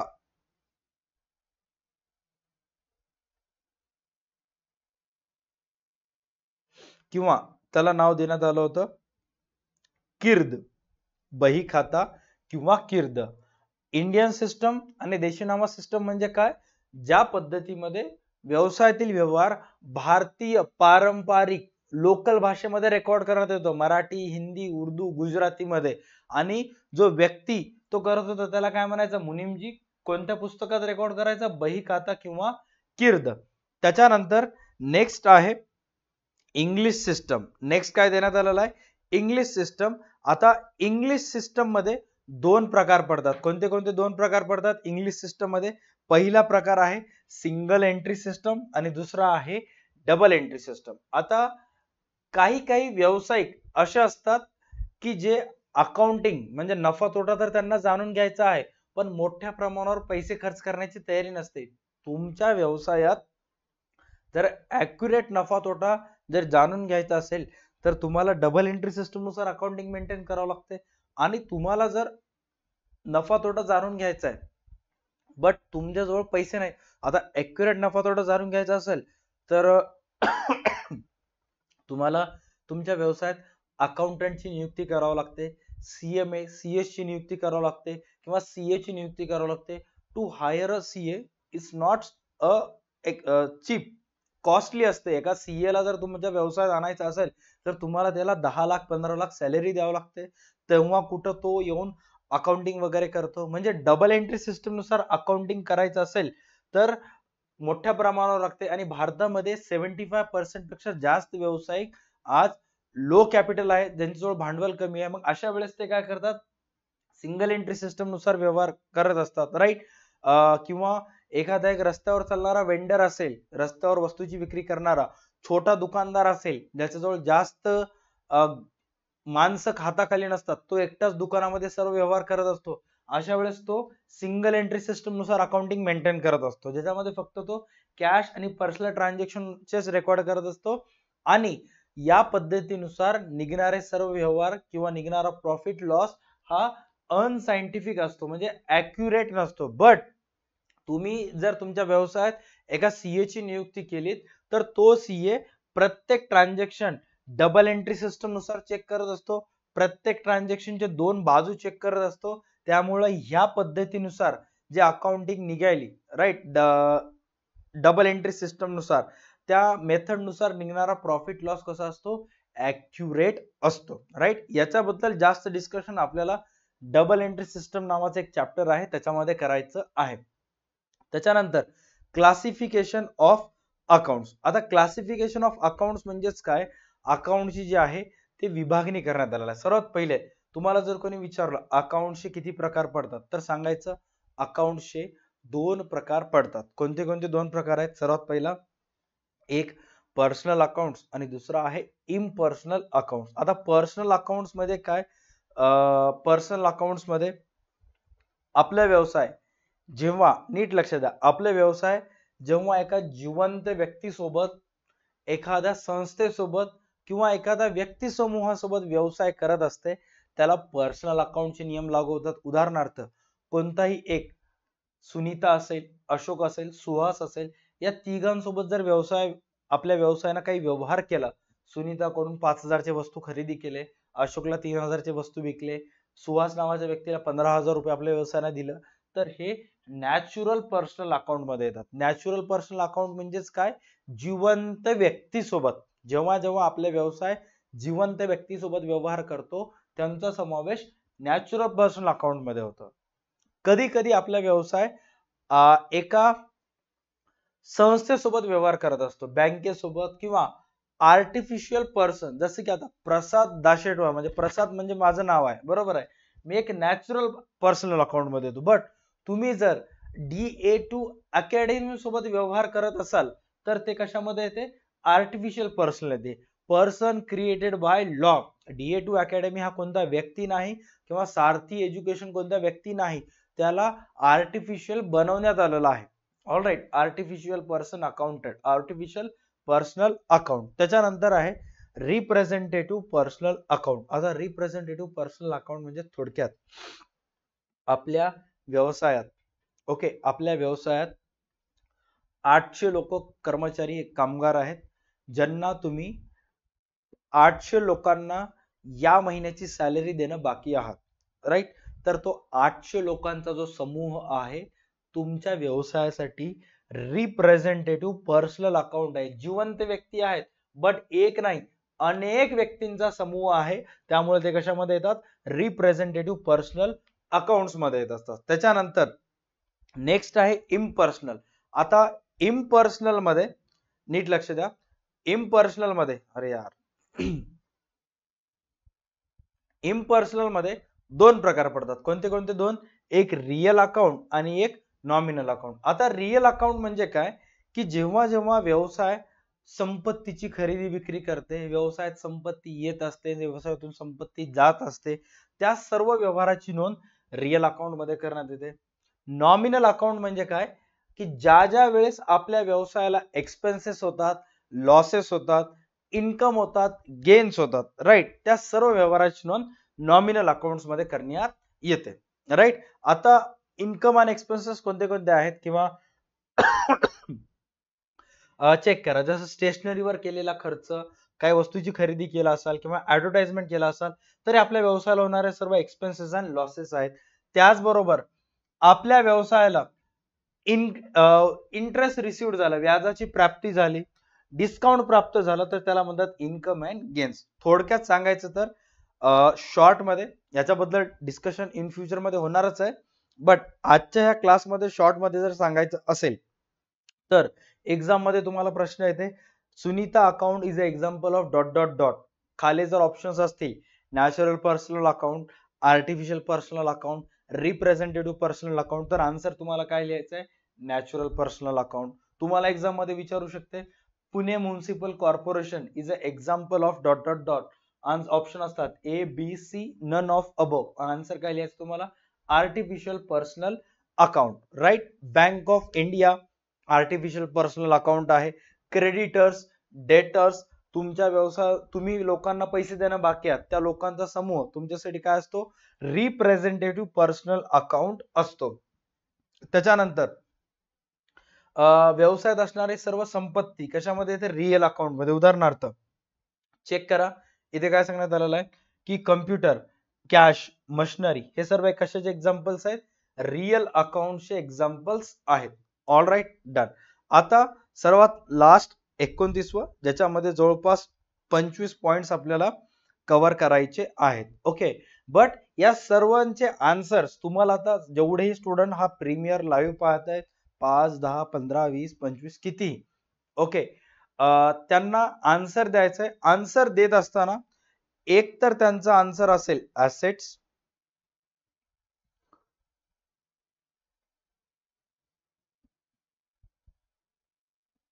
Liabilities, income, capital, expense, right. Assets म्हणजे संपत्ती, already we discussed about that. Income, expenses,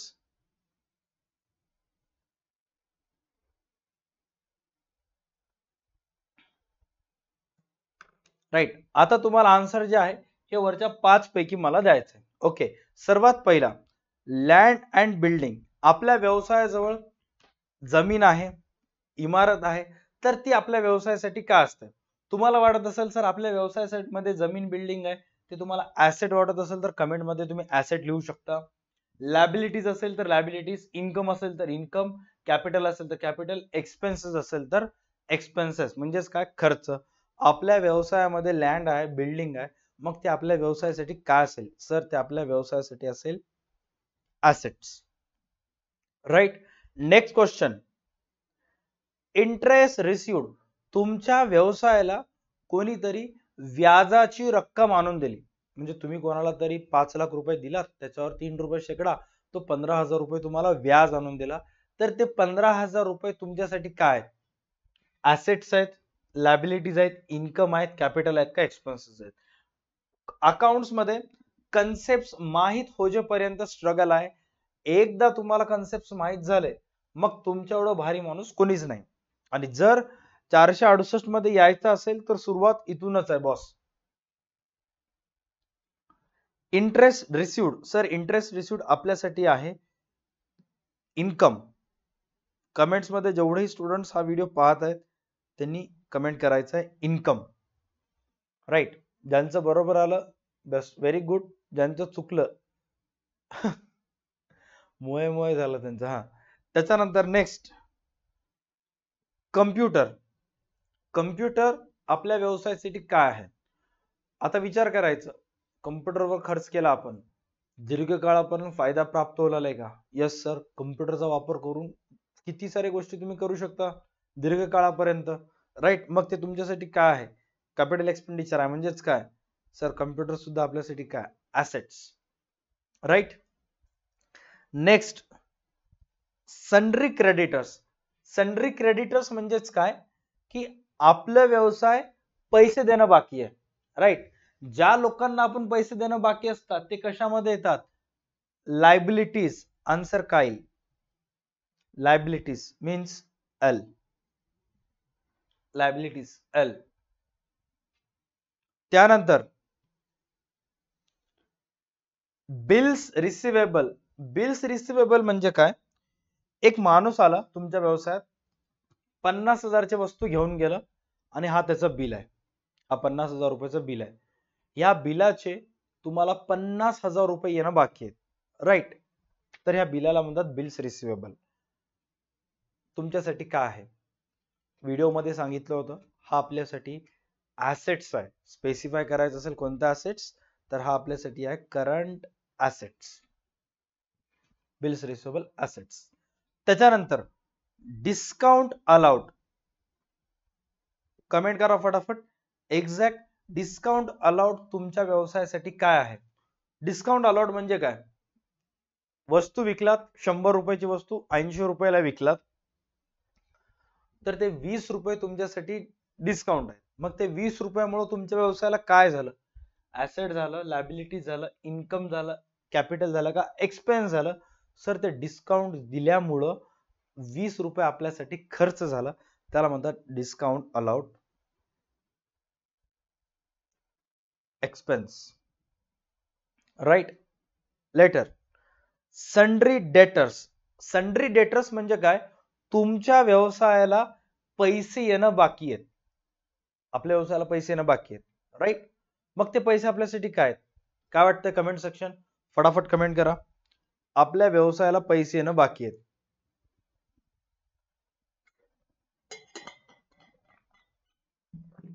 sir पैसे येणं बाकी आहेत म्हणजे ते पैसे आपल्यासाठी संपत्ती आहे.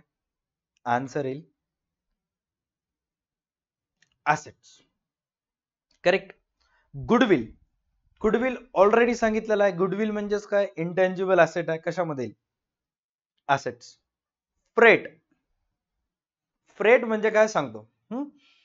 अनेक वेळा एका राज्यातून दुसऱ्या राज्यात जेव्हा वस्तूची विक्री करण्यात येते, कमी वेळात जास्तीत जास्त अंतर पार करावं म्हणून अनेक वेळा ते वस्तू रेल्वेच्या माध्यमातून खरेदी विक्री करण्यात येत असतात. म्हणजे ट्रान्सपोर्टेशन, दळणवळण करण्यात येत असतं. मग अशा वेळेस रेल्वे अथॉरिटी मार्फत जे पैसे घेण्यात येतात त्याला म्हणतात फ्रेट. किंवा अनेक वेळा इम्पॉर्टंट डॉक्युमेंट्स लवकरात लवकर हस्तांतरित करण्यासाठी विमानाची मदत घेतली जाते. एअर ट्रान्सपोर्टेशनची मदत घेतली जाते, अशा वेळेस ते पैसे खर्च करण्यात येतात, त्याला म्हणतात फ्रेट. इन शॉर्ट वाहतूक खर्च. सर आता वाहतूक खर्च म्हणल्यानंतर ऑब्व्हियसली आन्सर याचं काय? एक्सपेन्सेस. तुमच्यापैकी असे किती जण आहेत की ज्यांचे 9च्या 9 उत्तर बरोबर आलेले आहेत? त्यांनी फटाफट थम्स अपचा इमोजी शेअर करायचा. जो थम्स अपचा इमोजी असतो ना असा, राईट, तो कमेंट सेक्शन मध्ये शेअर करायचा, जेणेकरून मला कळेल कमेंट सेक्शन मध्ये किती जणांचे बरोबर आलेले आहेत. त्याच्यानंतर नेक्स्ट आहे डिस्काउंट रिसिव्ड. आता इथं डिस्काउंट रिसिव्ड म्हणाला आहे. समजा आपण एक दुकानदार आहोत आणि एका ठिकाणी वस्तूची खरेदी करायला गेलो, ओके, आणि 10,000ची वस्तू आपण 9,000 त्याला दिलेत आणि वस्तू घेऊन आलात, 1,000 रुपये आपल्यासाठी फायदा झाला. तर ते 1,000 रुपये आपल्यासाठी काय? सर 1,000 रुपये आपल्याला मिळाले, फायदा झाला. 10,000च्या ऐवजी 9,000 गेले म्हणजे 1,000 वाचले ना, राईट. मग ते सर 1,000 रुपये आहेत आपल्यासाठी इन्कम. तुमच्यापैकी काही जण असे असतील की ज्यांना वाटत असेल तर 1,000 रुपये आपल्याला फायदा झाला म्हणजे ऍसेट आहे. मोहे मोहे असं राही ना, नीट लक्ष दे. Okay, done. त्याच्यानंतर नेक्स्ट आहे बिल्स पेबल. बिल्स पेबल म्हणजेच काय की तुम्ही एका ठिकाणी गेलात, 50,000ची वस्तू खरेदी केलीत उधारीवर, हे त्याचं बिल आहे आणि या बिलाचे पैसे तुम्ही देणं बाकी आहेत. अगोदर बिलाचे पैसे आपल्याला येणं बाकी होतं, ज्याला आपण बिल्स रिसिवेबल म्हणलेलं आहे आणि इथं ऍसेट लिहिलेलं आहे. आता बिलाचे पैसे आपल्याला द्यावे लागतील, आपण देणं बाकी आहोत, राईट. मग आपल्याला जर देणं, आपण जर लोकांना बिलाचे पैसे देणं बाकी असतील तर ते पैसे आपल्यासाठी काय आहेत? सर ते पैसे आहेत आपल्यासाठी लायबिलिटीज, राईट. नेक्स्ट आहे अमित कॅपिटल. आता एक व्यवसाय मालक आहे ज्याचं नाव अमित आहे आणि त्यानं स्वतः व्यवसायात पैसे टाकला, स्वतः व्यवसायात कॅपिटल टाकला, तर त्याला म्हणायचं कॅपिटलला कॅपिटल, अमितला अमित. कॅपिटल कशामध्ये येत नाही, कॅपिटल स्वतःच एक इंडिव्हिज्युअल आहे. ओके, कोणत्याही व्यवसायामध्ये 5 गोष्टी महत्वाच्या असतात, राईट. मॉडर्न अप्रोच नुसार. मॉडर्न अप्रोच काय, नेक्स्ट व्हिडिओ मध्ये डिस्कस करूया. कोणते कोणते 5 गोष्टी आहेत? ऍसेट, लायबिलिटीज, इन्कम, कॅपिटल आणि एक्सपेन्सेस, ज्याला शॉर्ट मध्ये म्हणतात Alice, ALICE. A for assets, L for liabilities, ICE income, capital, expenditure. त्याच्यानंतर नेक्स्ट आहे इंटरेस्ट ऑन फिक्स्ड डिपॉझिट. आता फिक्स्ड डिपॉझिट म्हणजे तर काय माहित आहे, FD. 5 वर्षासाठी, 6 वर्षासाठी एकदाच पैशाची गुंतवणूक बँकेमध्ये करणे. आता तुम्ही काय केलं, एकदाच 5 वर्षासाठी बँकेमध्ये फिक्स्ड डिपॉझिट मध्ये पैसे टाकलेत आणि बँक त्याच्यावर तुम्हाला व्याज देईल. आता ती व्याजाची रक्कम तुमच्यासाठी काय आहे? ती व्याजाची रक्कम आपल्यासाठी उत्पन्न आहे, राईट. कारण ते पैसे लाईफ टाइम येणार नाहीयेत, टेम्पररी बेसिस साठी, काय कालावधीसाठीच ते पैसे येणार आहेत. ओके, त्याच्यानंतर नेक्स्ट आहे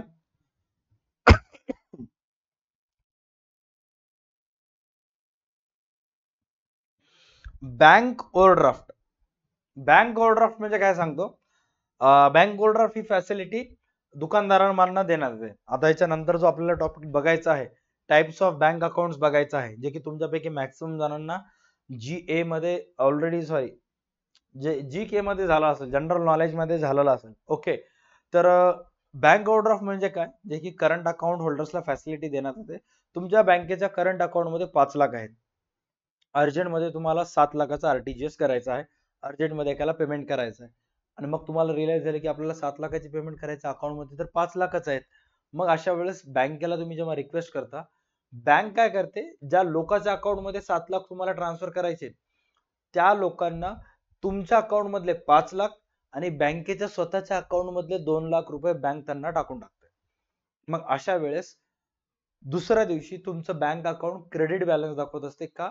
कारण तुमच्या अकाउंटला ओढी चढलेली असते, ओढी चढलेली असते, तुम्हाला बँकेला 2 लाख रुपये देणं बाकी असतं. तर बँक ओव्हरड्राफ्ट म्हणजे आपल्या बिहाफ मध्ये बँक जेव्हा लोकांना पेमेंट करते, तर ते पैसे वापस आपण आपल्या बँकेला देणं बाकी असतं. तर ते पैसे आपल्यासाठी काय असतात, लायबिलिटी असतात. आता सपोज 7 लाखची पेमेंट करायची होती, तुमच्या अकाउंट मधून 5 लाख कटले, बँक स्वतः 2 लाख रुपये दिली. दुसऱ्या दिवशी जेव्हा तुम्ही बँकेमध्ये 5 लाख रुपये वापस जमा केलात तर तुमच्या बँक अकाउंटचा एक्झॅक्ट बॅलन्स किती असते कमेंट सेक्शन मध्ये सांगायचं आहे. किती जणांना टॉपिक समजला? ज्यांचं आन्सर दुसऱ्या दिवशी बँकेमध्ये 5 लाख जमा केल्यानंतर सर आपल्या अकाउंट मध्ये 3 लाख रुपये राहते, ज्यांचं आन्सर आलं त्यांना सिच्युएशन समजलेली आहे, ते करेक्ट आहेत एकदम. बाकीचे सर 3 लाख कसं, आपण जर 5 लाख जमा केलं ना, 5 जमा केल्यावर बँकेचे 2 काढून घेते ना, मग शिल्लक किती राहिले? 3. त्याच्यानंतर लाईव्ह स्टॉक म्हणजे काय? अनेक वेळा व्यवसाय मालक जे व्यवहार करत आहेत ते व्यवहार करत असताना तो व्यवहार प्राणी मात्रांशी रिलेटेड असतो. जसे की कुक्कुटपालन असेल, मेंढी पालन असेल, मत्स्य पालन असेल. अकाउंट्स मध्ये जेव्हा तुम्ही एखादं पशुधन, गुरे ढोरे जनावरांची खरेदी विक्री करत असता, घोड्यांचा बिझनेस वगैरे करत असता, ते घोडे नाही, टुकडुकचे घोडे, हे सर्व जे घोडे वगैरे असतात किंवा पाळीव प्राणी असतात, अकाउंट मध्ये यांना स्पेशल नाव दिलेलं आहे लाईव्ह स्टॉक, पशुधन खाते, जे की येते ऍसेट्स मध्ये. जे पब्लिक कशामध्ये येत असते? ऍसेट्स. त्याच्यानंतर नेक्स्ट आहे printing and stationery. Printing and stationery म्हणजे काय? व्यवसायामध्ये लागणारे स्टेपलायझर असतील, प्रिंटिंग पेना वगैरे असतील, स्टॅपलायझर मशीन, इरेझर असेल, पेन्सिल असेल, शार्पनर असेल, किंवा स्टॅपलायझरचे पिना असतील, राईट, किंवा पोस्टिक्स असतील, हे सर्व येतात स्टेशनरी मध्ये, जो की आपल्या व्यवसायासाठी काय असतो? एक्सपेन्स. त्याच्यानंतर cash at bank. Cash at bank म्हणजे बँक अकाउंट मध्ये असणारे पैसे जे तुमच्यासाठी काय असतील? सर जे असतील आपल्यासाठी ऍसेट्स. आता ज्यांना उत्तरे येत आहेत त्यांनी तर उत्तर द्यायला आहेत, बट ज्यांना उत्तरे येत नाहीयेत आणि विचार करत आहेत की बाकी मुलं उत्तर कसं देत आहेत, त्यांनी काहीच करणार गेलेत. वर जो ऑप्शन आहे त्यापैकी हे दिलेलं अकाउंट ह्या वरच्या याच्यापैकी कशामध्ये येते ते त्यांनी अंदाजा लावायला. ओके, एक तर त्यांनी ऑलरेडी कॉमर्स वाले असतील तर त्यांना येऊन जाते, किंवा नॉन कॉमर्स वाले असून सुद्धा आन्सर द्यायला तर मग व्हिडिओ व्यवस्थित पाहिलेले आहेत. Rent received. रेंट म्हणजे काय? व्याज. व्याजाची रक्कम तुम्ही जर रिसिव्ड केला तर ते तुमच्यासाठी इन्कम असते, जे येईल इन्कम मध्ये. ओके, त्याच्यानंतर नेक्स्ट आहे repairs and maintenance. Repairs and maintenance म्हणजेच काय? दुरुस्ती व सांभाळण्याचा खर्च. राईट, रिपेअर्स अँड मेंटेनन्स म्हणजे काय? दुरुस्ती व सांभाळण्याचा खर्च, जो की येतो कशामध्ये येतो? ऍसेट्स मध्ये येतो, एक्सपेंडिचर मध्ये येतो, लायबिलिटीज मध्ये येतो का कॅपिटल मध्ये येतो? सर रिपेअर्स अँड मेंटेनन्स म्हणजे दुरुस्ती व सांभाळण्याचा खर्च, जो की येईल एक्सपेंडिचर मध्ये. त्याच्यानंतर नेक्स्ट आहे कॅरेज. कॅरेज म्हणजेच काय? वाहतूक खर्च. राईट, अनेक वेळा आजकाल तुम्ही बघत असता आमच्या इथून कोणतीही वस्तू घ्या, घरपोच डिलिव्हरी मिळेल. एखादं फ्रीजचं दुकान आहे, जे तुम्ही फ्रीज खरेदी केलं, दुकानदार म्हणलं घरी आणून द्यायची जिम्मेदारी आमची. मग तो काय करतो? एका ऑटोवाल्याला बोलवतो, 150-200 रुपये त्या ऑटोवाल्याला देतो, फ्रीज त्या ऑटोमध्ये टाकण्यात येतं आणि मग ऑटोमधून ते ज्याला घरी जायचं त्याला नेऊन टाकतं. अशा वाहतूक खर्चाला म्हणतात कॅरेज, जे की व्यवसाय मालकासाठी काय असतं? एक्सपेन्स. Outstanding rent. रेंट म्हणजे काय? भाडं, हे तर माहित आहे, बट सर आउटस्टँडिंग म्हणजे काय? रेंटची काय तारीफ करायला का? आउटस्टँडिंग शॉट जसं क्रिकेटमध्ये म्हणत असतो, what outstanding shot bye Virat Kohli. आउटस्टँडिंगचा अर्थ आहे बाकी. ओके, सपोज तुम्ही ज्या दुकानात राहता तो दुकान किरायचं आहे आणि त्या दुकान मालकाला वर्षभराचं 50,000 रेंटची बोली आहे आणि चालू वर्षभराचं तुम्ही त्याला 30,000 दिलं. 50,000 बोली आहे, 30 दिलं, राहिलेत किती? सर 20. त्या 20,000ला म्हणतात outstanding rent. All right, done. त्याच्यानंतर कमिशन रिसिव्ड. इथं कमिशन प्राप्त झालं असं म्हणत आहे. जर कमिशन ऑलरेडी तुम्हाला आला असेल तर मग ते तुमच्यासाठी काय आहे? सर कमिशन प्राप्त झालं म्हणजे इन्कम. त्याच्यानंतर बँक लोन. बँकेकडून तुम्ही कर्ज घेतलं, काय वाटते काय असेल? कमेंट मध्ये सांगा फटाफट. Bank loan. सर बँकेकडून कर्ज घेतला, मग ती कर्जाची रक्कम आपल्यासाठी संपत्ती तर राहणार नाही, कारण कधी ना कधी बँकेला पैसे द्यावंच लागते. उत्पन्न पण राहणार नाही सर, कारण उधारी घेतलेले पैसे आहेत. खर्च पण राहणार नाही, कारण सर आता जर पैसे आलेच, आपण काही गोष्टी केल्याच नाहीत, मग ते जे पैसे आहेत ते आपल्यासाठी काय असेल? ते पैसे असतील आपल्यासाठी लायबिलिटीज, कारण देयता आहे. त्याच्यानंतर इलेक्ट्रिसिटी बिल. आता इलेक्ट्रिसिटी बिल म्हणजेच काय, दुकानामध्ये जे पंखे चालू असतात, आपल्या मॉलमध्ये एसी चालू असते, वेट मशीन असते, राईट, अनेक इलेक्ट्रॉनिक मशिनरीज असतात ज्याच्या सहाय्याने आपण प्रोडक्शन वगैरे घेत असतो, त्यावेळेस बिल येते. ते बिल आपल्यासाठी काय असते, एक्सपेन्सेस. आउटस्टँडिंग रेंट बद्दल मी जास्त डिस्क्लोज केलो नाही, I don't know, but outstanding rent म्हणजे काय सांगतो, ते कशामध्ये येते ते सांगितलं नाही. आउटस्टँडिंग रेंट येते लायबिलिटीज मध्ये. 50,000 रुपये रेंट आहे, 30,000 रुपये रेंट तुम्ही ऑलरेडी दिलं, तर ते 30,000 रुपये तुमच्यासाठी एक्सपेन्स आहे. किती रुपये देणं बाकी आहेत, 20, तर ते 20,000 रुपये तुमच्यासाठी आउटस्टँडिंग रेंट आहे, जे की आपण देणं बाकी आहोत. जेही पैसे आपण देणं बाकी आहोत ते कशामध्ये येतात, लायबिलिटीज. Last, copyrights.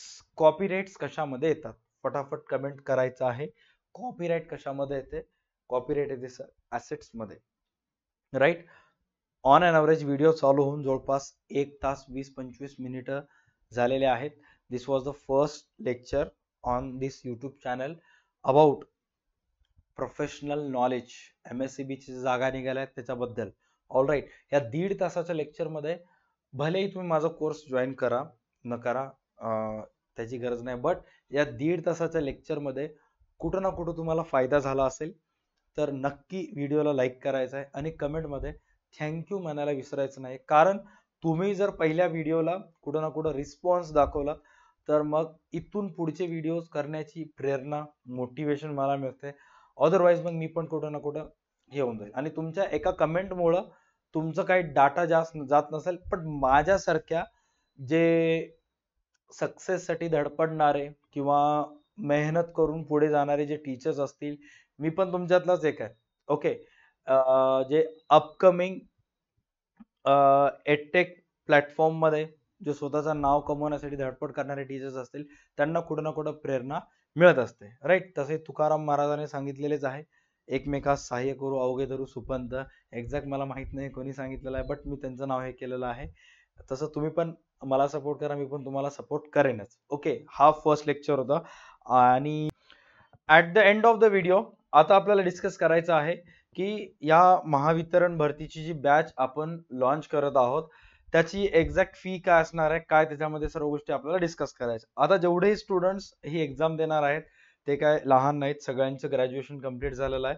बेसिक गोष्टी जस्ट आपल्याला एक वेळेस गो थ्रू करायचे. सर्वात पहिला, ह्या बॅच मध्ये तुम्हाला बेसिक जे पण अकाउंट असेल, बेसिक पासून ऍडव्हान्स लेवल पर्यंत मॅक्सिमम गोष्टी कव्हर करण्याचा प्रयत्न होईल, जे की MCQ बेस्ड क्वेश्चन असतील ते तुम्हाला सॉल्व्ह करता यावं. त्याच्यानंतर ओव्हरऑल जे व्हिडिओ असतील, नंबर ऑफ व्हिडिओज ते 80 पेक्षा जास्त असतील. 1.5 तासाचे व्हिडिओज असल्यामुळं जर सपोज एखाद्या एक टॉपिकवर अर्ध्या तासाचे व्हिडिओ झाले तर मे बी त्याच्या व्हिडिओज वाढतील, बट मोस्ट ऑफ आपले व्हिडिओज 1.5 ते 2 तासाचे असतील.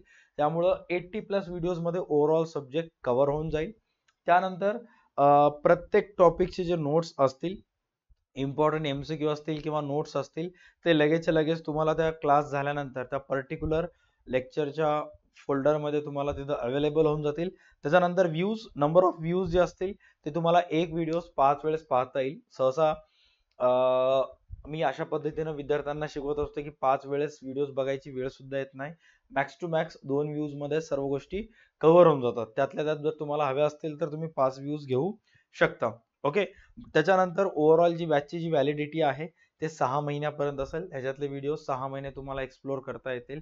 इफ इन केस याच्यानंतर जर कोणती एक्झाम येणार असेल ज्याच्यामध्ये प्रोफेशनल नॉलेजचे सिलेबस असेल तरी सुद्धा तुम्हाला ह्या बॅच मध्ये फायदा होऊन जाते. आणि ओव्हरऑल जो पॅटर्न असणार आहे TCS आणि IBPS चा पॅटर्न असेल. आता ही जी बॅच आहे ही आपली बॅच सारथी एज्युकेशनच्या ऍप्लिकेशनवर जॉईन करावायचं आहे तुम्हाला. त्याच्यासाठी जर ऍप्लिकेशनवर डाउनलोड करावं लागेल तुम्हाला. सर्वात प्रथम तुम्हाला गुगल प्ले स्टोअर जाऊन सारथी एज्युकेशनचा ऍप डाउनलोड करायचं आहे. आणि ऑलरेडी तुमच्याजवळ ऍप डाउनलोड असेल तर त्याच्यावर एक वेळेस गो थ्रू करा. बॅच तिथं ऑलरेडी लाईव्ह झाली असेल, राईट. त्याच्यानंतर इफ इन केस तुम्ही जर ऍप डाउनलोड केलं नसेल तर प्ले स्टोअर वरून ऍप सारथी एज्युकेशन औरंगाबादचा ऍप, तुम्ही संभाजीनगरचा ऍप डाउनलोड करू शकता. त्यानंतर आता फीचा जो स्ट्रक्चर असेल तो एक्झॅक्ट फी स्ट्रक्चर कसा असणार आहे. बॅच लॉन्च झाल्याबरोबर पहिले 50 विद्यार्थी जे असतील पहिल्या 50 विद्यार्थ्यांसाठी ओव्हरऑल फीस असणार आहे 1200 रुपये. त्याच्यानंतर जेवढेही स्टुडंट असतील, स्टुडंट नंबर 51, 52, त्यांना 1500 रुपये पेड करावं लागणार आहे. आणि ही जे फीस असणार आहे फायनल फीस असणार, याच्यामध्ये नेगोशिएशन वगैरे किंवा डिस्काउंट वगैरे काहीच नसणार नाही. राईट. सो मला असं वाटतं की मिनिमम फीस आहे, कारण व्हिडिओज तुम्ही बघत असाल आपल्या चॅनलवर, किती सारे व्हिडिओज लागतात, एफर्ट्स वगैरे लागत असतात. सो मला असं वाटतं की एवढी ही फीस आहे ते सफिशियंट आहे.